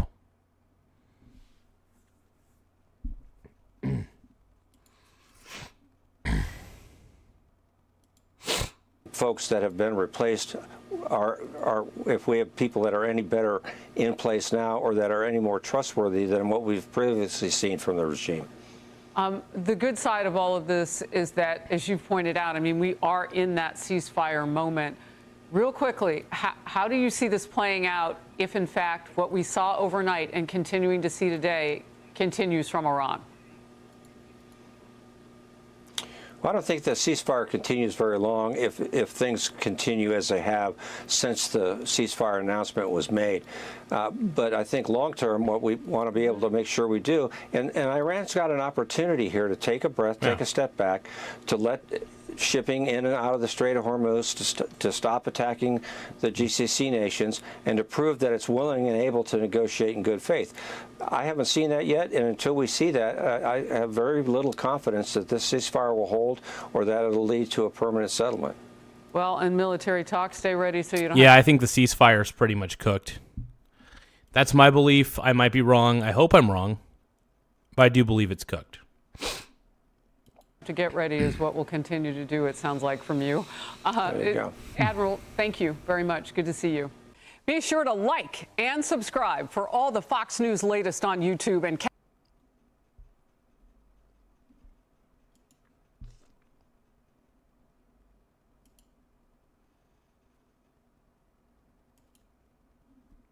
Crazy stuff, man. Crazy stuff. Thank you guys for tapping the subscribe button, though, in the upper right-hand corner. It does help the channel grow in more ways than one. So, like I said, if you guys can, tap the subscribe button in the upper right-hand corner. And we just got another subscriber. Holy crap, man. We're getting subscribers left and right. We're now at We're now officially at 9,648 subs, which puts us 352 subscribers away from hitting, what is that again? 10,000 subs. We're only 352 subscribers away. 352 subs away, everybody, from hitting 10K. It's not as daunting of a number as it felt. We just got 3 more subscribers. Holy crap. We're now at 9,651 subs. Are you kidding me? This is amazing. That means we're now officially at 349 subscribers away from hitting 10,000 subscribers. We're 349 subscribers away from 10K. We're so close to 10,000 subscribers. That is insane. Thank you guys for taking the time to subscribe to the channel. It really does help the channel grow. I appreciate each and every one of you guys for making the dream a reality. I mean, look I'm living. You know how people say they're living the dream? I'm living the reality, and it looks exactly like my dream. I'm living the reality, and it looks exactly like my dream. Hell yeah. I love it. I love it, I love it, I love it. 349 subscribers away from hitting the 10K mark. I can't believe it, bronies. 9,651 subs. You guys are killing it, man. You guys are helping me out a lot. Oh, the White House is saying that the Strait of Hormuz is open. Major gaps there. Hold on. So this video was released 9 minutes ago. The White House is saying that the Strait of Hormuz is open, despite Iranian reports. Here's the thing. I don't believe in Iran. I believe that Iran is a snake. I believe the Iranian government is lying through their teeth. In this bridge. And so to talk a little bit more about what we know about this, as well as this newest report from the Associated Press, that Iran has closed the Strait of Hormuz in response to Israeli attacks on Lebanon. I now want to bring into the conversation Stefano Rittendale. He's the Chief Intelligence Officer at Artorias. Stefano, thanks so much for being with us here on Live Now from Fox. Thank you so much for having me. Well, let's start with the very basics. There are conflicting reports now out there. We just heard from the White House press secretary saying that the Strait of Hormuz is open. That's different than what we're hearing from Iranian state media at this point, saying that they have effectively closed the strait in response to those attacks on Lebanon. Now that we're getting some of those conflicting reports, I do want to actually play out the soundbite that we had from the White House and get your response on the back end. Let's listen. Iranian state media is saying that Iran has now closed off the Strait of Hormuz today in response to Israeli attacks on Lebanon. What's the White House response to that? And you just listed many military successes. I understand that. But strategically, how is the administration arguing that Iran does not have more economic leverage than it did before the start of the war? Oh, first off, here's the thing. I don't think Iran has any leverage at all at this point, except for the Strait of Hormuz. And even that, I think their leverage is not going to last very long, because the U.S. and Israel plan on bombing any sort of missile silos that they have close to the strait, close to the shores of the strait. Like, the U.S. is preparing to completely annihilate weapons facilities along the coast of the strait.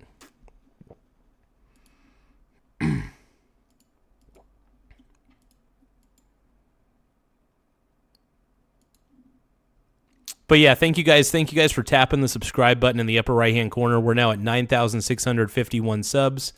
Once again, we're at 9,651 subscribers. We're only 349 subscribers away from hitting the 10,000 subscriber mark. I could not have done it without you guys. I mean, this show is literally fueled by fans. The success of this show is literally fueled by fans. You guys are fans of the show, and I appreciate it. And also, it's fueled by haters, too. I got to give the haters their love. The show is not only fueled by fans, it's fueled by haters, too. The haters do their part to freely advertise the show, and the fans do their part to support the show in any way they can, whether it's liking the stream, subscribing to the channel. You have it. So I appreciate the fans, but I also appreciate the haters. Both of you guys, I love you. I love the fans obviously more than the haters, but I also do love the haters because they have been the best method of free advertising I could ever ask for, and they've really helped out on the algorithm. So to all the haters, I love you. To all the fans, I love you more.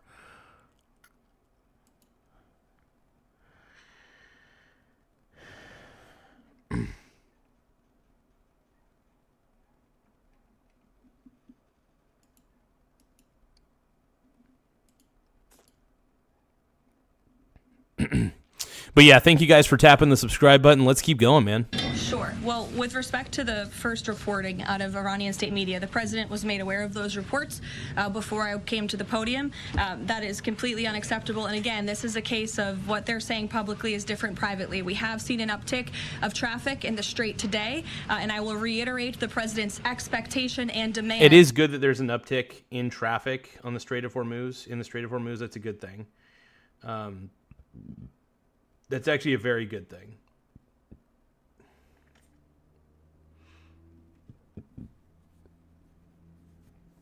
Give me 1 second, everybody. I'm just checking my portfolio real quick.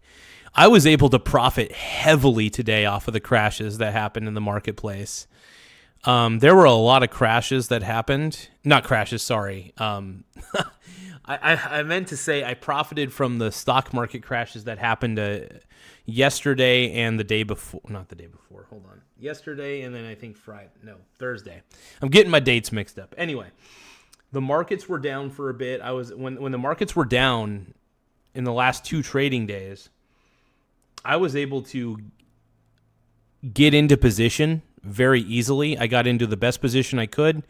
And then today I was able to sell at massive profits, so I'm very happy about that.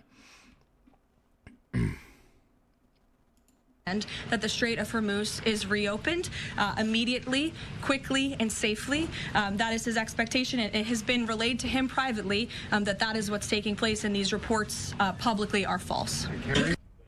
All right, so we heard it there from Caroline Levitt again. Back. Hell yeah, man. I mean, I think that this whole thing's on the right track. It's on the right track. Pushing back on what Iranian state media is putting out there about the. Yeah, Iranian state media doesn't know shit. I mean, they also, here's the thing. I still think the Iranian government is trying to fuck with us. I really do. I believe the Iranian government is fully trying to F with the U.S. So I don't trust the Iranian government for the life of me at all. I don't think anybody should. I don't think anybody should even believe the Iranian government here.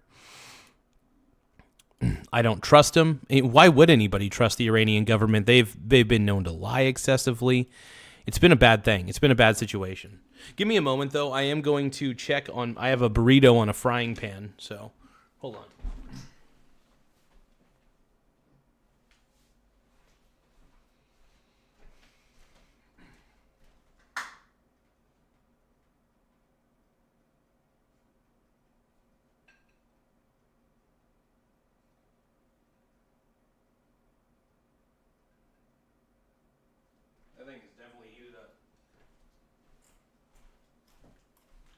All right, guys. I got a breakfast burrito. I know everybody's jealous. Everybody's jealous that I got a sweet breakfast burrito, and they don't.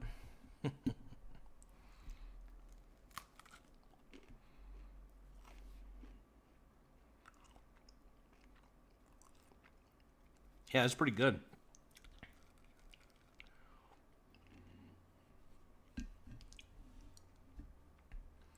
Yeah, I got to give it a moment to cool down, though. It's a hot burrito.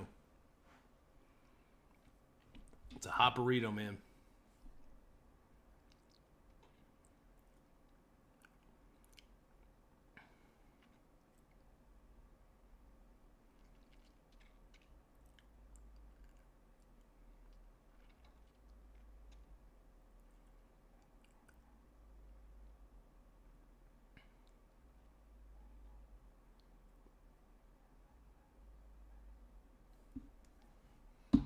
Well, man, I'm not going to lie, man. I made a pretty good chunk of money today. I made a pretty good chunk of profits. And I am very satisfied with that.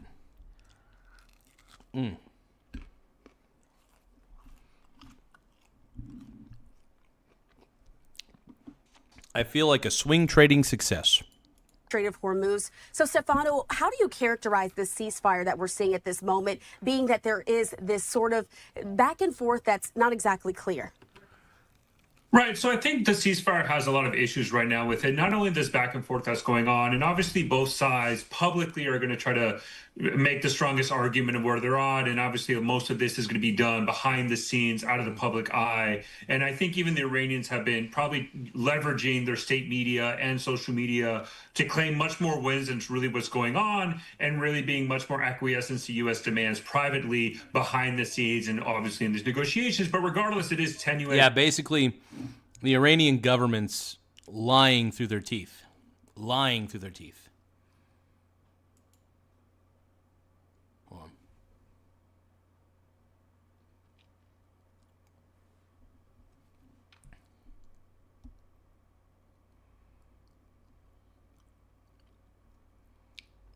Okay, let's keep going. And we're still seeing strikes occur even in Iran in the moment, possibly done by Israel just within the last couple of minutes in hours. We got reports of strikes in Tehran and in that vicinity as well. And obviously, Iran has conducted strikes in other areas. And we did see state media leverage the situation in Lebanon to say either a ceasefire is in effect there, or the Strait of Hormuz will remain closed. Obviously, President Trump, we already got reporting said that the ceasefire and the Strait of Hormuz is either irrelevant. The situation in Lebanon does not impact that. But this might put a serious strain on the ceasefire. And it would be interesting to see if negotiations continue to happen on the background, either indirectly through Pakistani mediators or even possibly directly once they meet in person inside of Islamabad. I'm so glad you brought up Pakistan in all of this, because they've been a key factor in this entire operation and ultimately the ceasefire that has come to the table. I have to ask you, what is it about Pakistan that makes them uniquely qualified in this situation to bring together our two groups? Well, I think they're basically from the construct of U.S.-Iranian negotiations. Most of those negotiations have been done either through Oman or Turkey. And Pakistan is a fresh set in the ways and ability to conduct negotiations. Obviously, Pakistan shares a border with Iran and shares a lot of economic integration as well. And although both sides have tensions, they do have a long history of coordinating and diplomatic relationship. But more importantly, Pakistan has a very deep-seated coordination and cooperation with Saudi Arabia. There's this very famous military pact that both Pakistan and Saudi Arabia have, and enables Pakistan to also play a role with the GCC, the Gulf Cooperation Council countries in the Arabian Gulf, to enable them to also kind of speak with the United States and Iran. And more importantly, during the Trump administration, I think it's important to note that U.S.-Pakistani relationships at our all-time high, both through the prime minister and through the army chief. And obviously, we know the Pakistani army carries significant, much more influence inside of Pakistan's foreign relations and domestic politics. And President Trump and this Trump administration have, for most importantly, excellent relationships with Pakistan and have put a lot of trust in the Pakistanis to kind of deal with a lot of issues that we have in the region. And Pakistan leverages that. The Iran-U.S. ceasefire terms are clear and explicit. The U.S. must choose ceasefire or a continued war with Israel.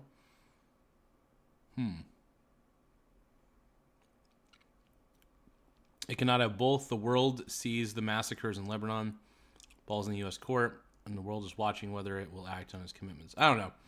Look, I just say, you know what? Get rid of the rest of the leadership in Iran. That's all. With the confidence measures they have with the Trump administration as well as Iran to try to be an honest mediator broker. And obviously Oman kind of suffered that when the war started. So Pakistan, let's say, is a new fresh set of eyes and ears and a location where we can conduct negotiations with the Iranians. I'm glad that you brought that up, as well as we're taking a look there on your screen.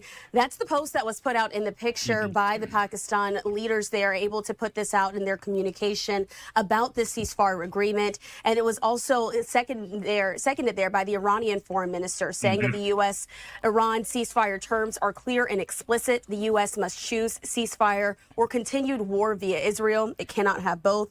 The world has seen the massacres in Lebanon. The ball is in the U.S. court, and the world is watching whether it will act on its commitments. Again, we're continuing to see different language around from both sides. That's to be expected when you're talking about a conflict. But Stefano, I want to take it back to where all of this is centered around, the Strait of Hormuz.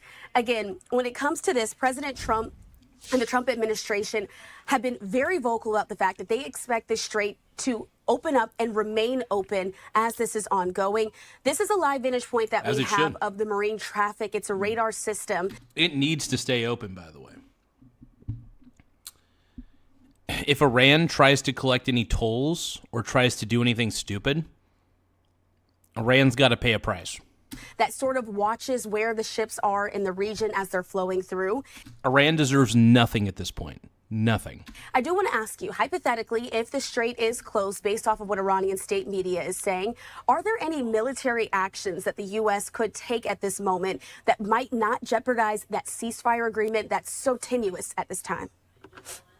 I mean, from this ceasefire perspective, I mean, I guess one of the main aspects is to do convoys through the Straits of Hormuz to kind of provide that protection. But a lot of this, I think, is important to note is the insurance companies are just, and specifically those in the maritime insurance world, are basically freaking out about this. And they do not want to send ships through there and the astronomical costs can do this. Yep. And a lot of the closure of the Straits of Hormuz is important to note. It's a much more psychological effect and the market's effects and the insurance effect than actual military realities on the ground. It's important to note, though, that Oman, who controls the southern portion of the Straits of Hormuz, has... You know, Larson Christopher, you made a really good comment, I noticed. Larson Christopher says, how to win friends and influence people. Carnegie. I think most people should read this to be better at communicating with difficult people. I've never actually read the book, but I ended up listening to the audiobook.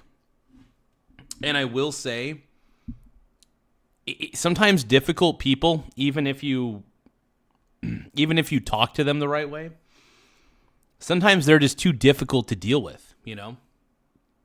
My buddy Billy is an example. I'm not going to bring him up too much, but he's a difficult person to talk to because he personally attacks you when you don't agree with him. So sometimes there are just people that are just too difficult to even negotiate with, and I feel like Iran's one of them. I don't think you can negotiate with Iran. I just don't think it's possible. So we'll see what happens.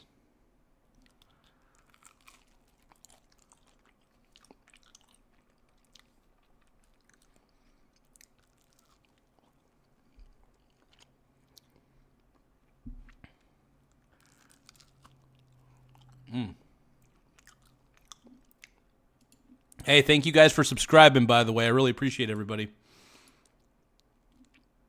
We're still at 9,651, but that's really impressive, man. I can't believe that we're 349 subscribers away from hitting 10K. It's been worth it every step of the way, man. Doing this channel has been absolutely worth it. I've put a lot of work into it. I've done the best I can to make it the most, you know, I wouldn't say it's not a family-friendly show, that's for sure. But I wanted to make a show that people could enjoy and people could have fun with, you know. And on the vertical lives.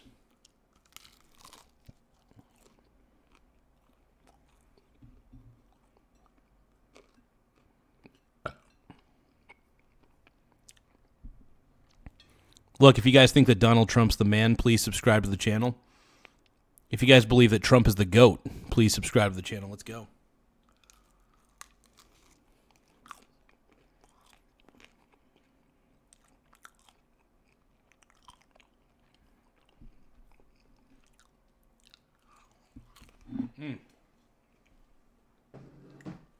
That was a good breakfast burrito, man.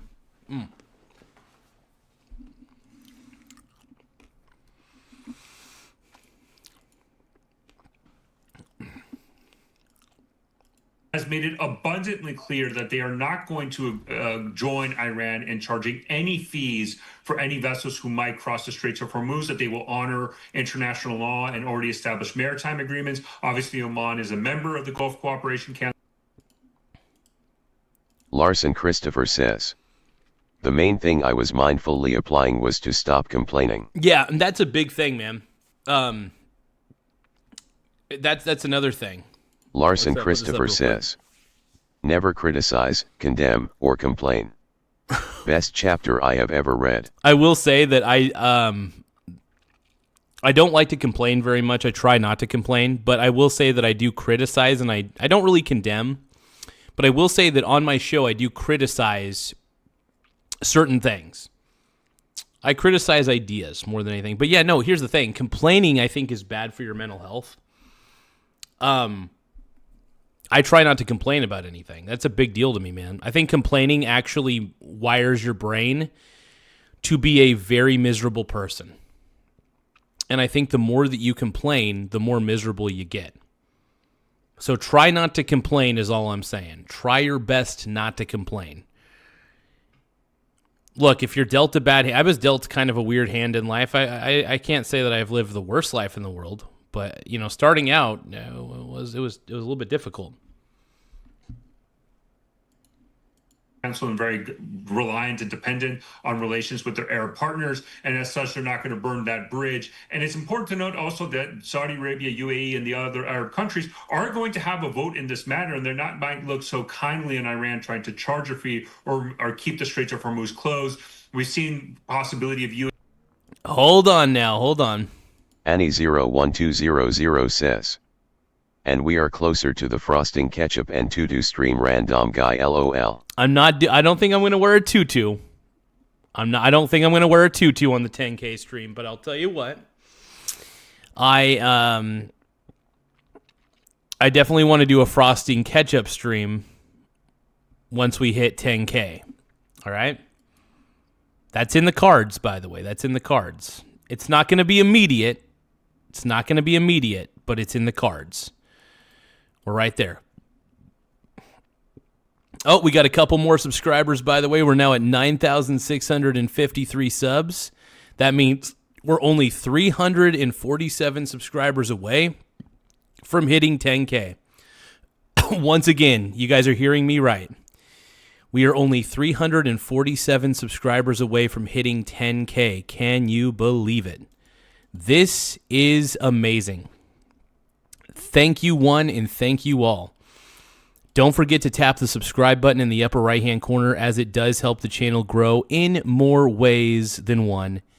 You guys have been incredible. You guys are making this show happen. So please, for the love of Pete, for the love of Palm Beach Pete, tap the subscribe button in the upper right-hand corner so we can live our dream of getting to 10K. I want to get to 10,000 subscribers so badly. I want to taste it. Ah!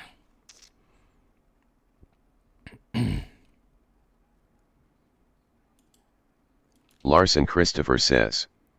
Show us your furry costume at 10K or maybe not. Yeah, don't do that. Random Gian at 9296 says. As one who has witnessed it in person and couldn't stop laughing, it's great.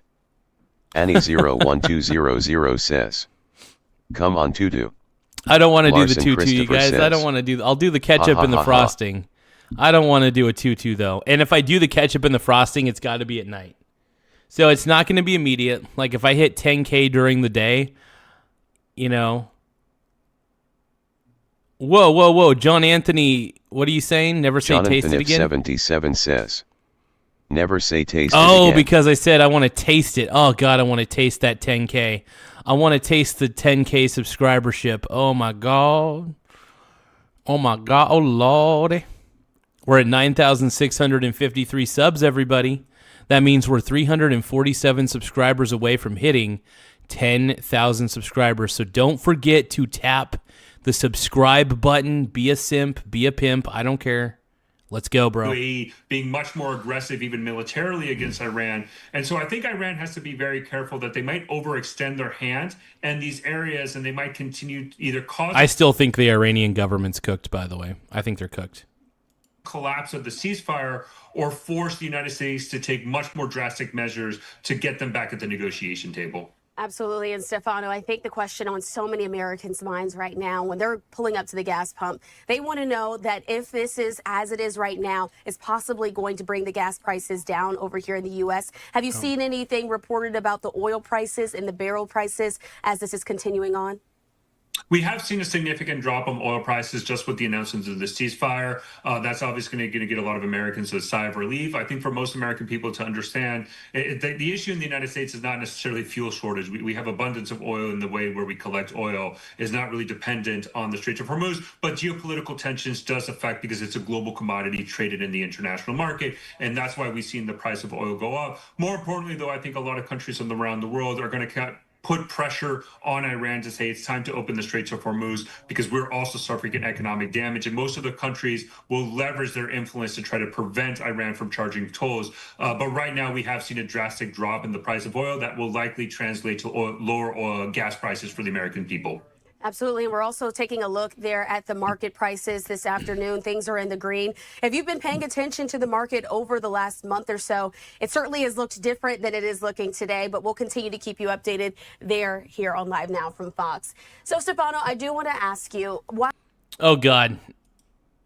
You guys are wanting me to wear a... 01200 Oh, says, no. Not a petition. Random guy, I'm starting a petition for Garza to wear a tutu. No, Annie no, no, no, no, don't do 01200 says, you and Bud. LOL. Larson Christopher says, I remember seeing AB1 on Nellis AFB, Vegas/Area 51, and was in shock at how large it was compared to the Navy fighter jets. That sounds wild, man. Holy crap. That sounds effing wild, Brony. While this ceasefire doesn't fully cover the conflicts that involve groups like Hezbollah, which was mentioned as well. Oh, no, you guys don't sign the... Bob, of course you're going to sign the petition. Of course BPD Bob is. Says, no. I'll sign the no. petition. Random Gian at 9296 says, yes 100%. Annie 01200 says, Pink and Fluffy Garza. You guys are out of your mind. Larson Christopher says, out of your damn mind. I want to see Garza cosplaying as Trump more than prancing around in a tutu. Oh, I bet you guys do. I know you guys do. Oh, my God. You guys are crazy, but I respect it. I respect your craziness. In sort of the conversation around what's happening there in the Middle East, we do know that Israeli forces have since been launching some of these firing attacks against Hezbollah based in Lebanon. With that being the case, how does this also affect the region on a larger scale? If this is to escalate, does this look I got to admit, it would be pretty funny to cosplay as Trump. I just need to get a Trump costume. That's what I need to do. I just need to get a Trump costume off of the internet and just cosplay as Trump for my show all the time. That'd be awesome.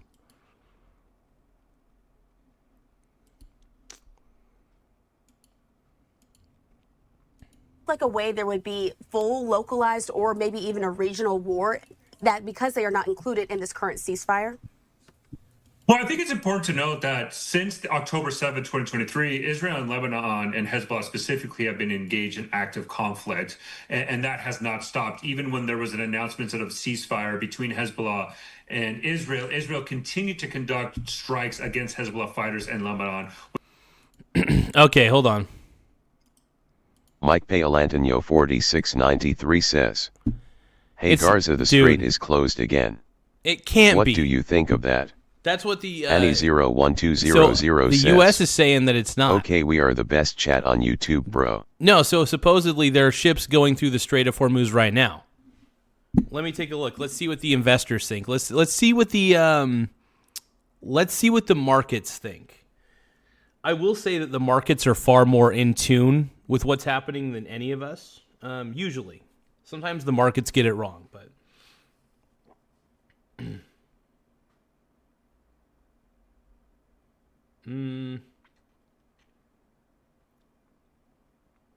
Well,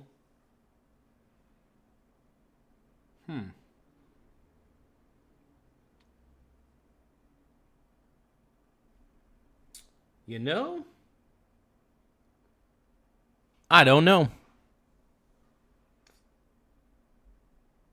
I do not know, my brony bros.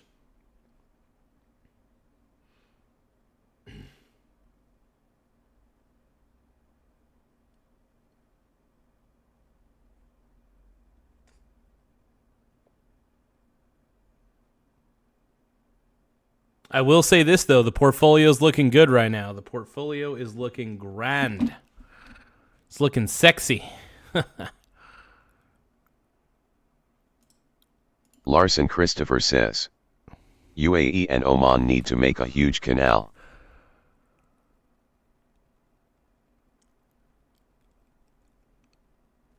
Oh, God, are you guys actually making that poll? Are you making... Annie, did you put that petition up? Oh, no. Oh, God. Let's take a look at the petition. We're going to go to Discord real quick.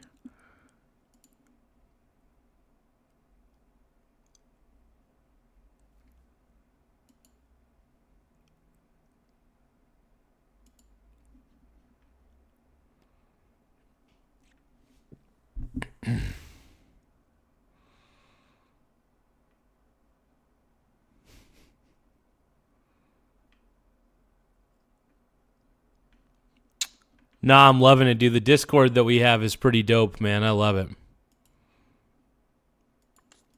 with Hezbollah not really responding. What's very significant about the latest round since 28 February, when Israel and the United States started to conduct strikes against Iran, is that Israel launched a ground invasion in southern Lebanon. I'm just assuming somebody made a petition. I'm assuming one of you guys made some sort of ridiculous online petition to have me in a tutu at 10K. That ain't happening, bronies. That ain't happening.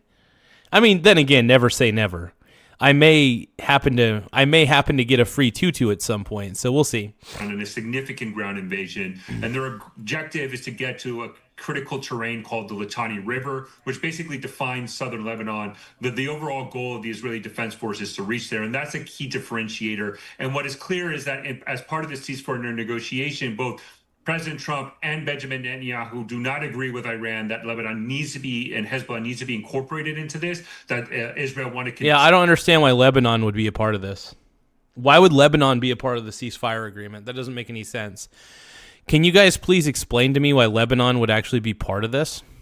Continue to conduct operation there, and that's obviously could be one of the main issues with the ceasefire, as we saw the foreign minister release in that statement. They're burning the Jewish flag or the Israel But flag. obviously, President Trump and Benjamin Netanyahu can either disagree with that and force the Israelis to say, if you want to have honest negotiations, Lebanon is not part of this. Honestly, what's happening in Iran is crazy, man.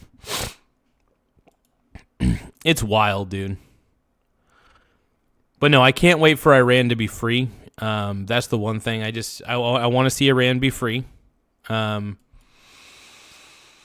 want to see them free from the Ayatollah.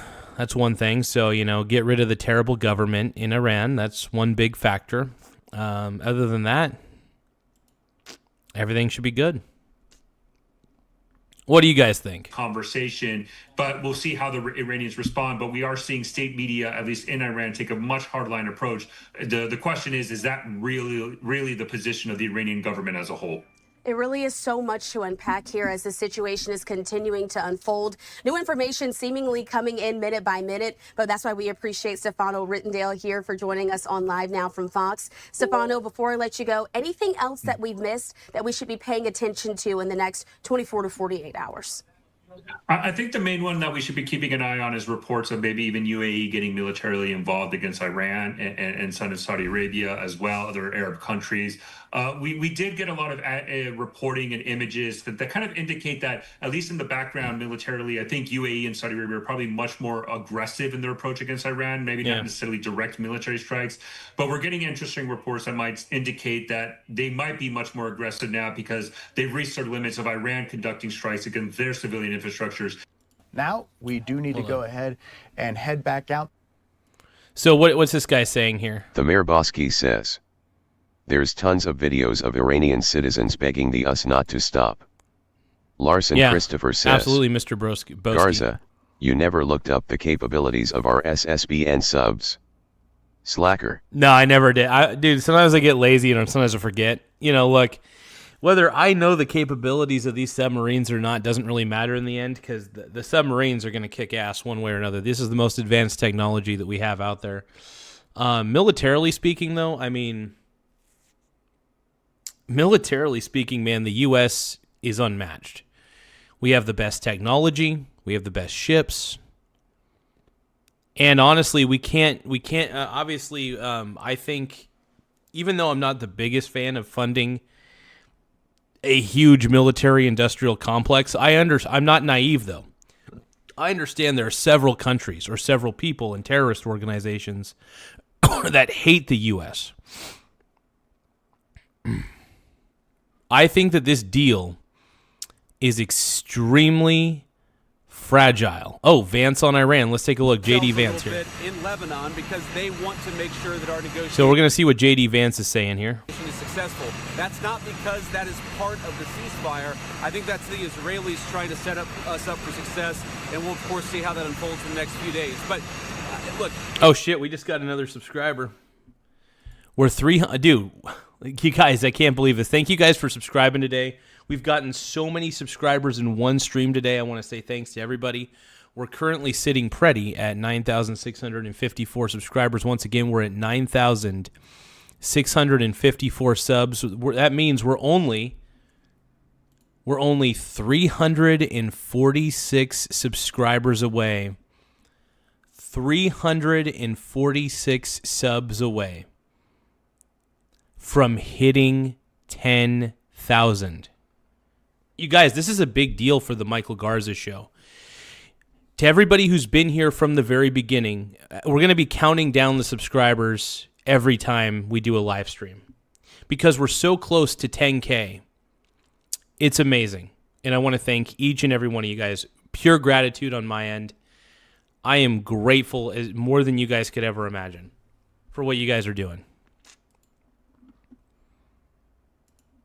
If Iran wants to let this negotiation fall apart in a conflict where they were getting hammered over Lebanon, which has nothing to do with them and which the United States never once said was part of the ceasefire, that's ultimately their choice. We think that would be dumb, but that's their choice. Mr. Vice President, walk the Strait of Hormuz.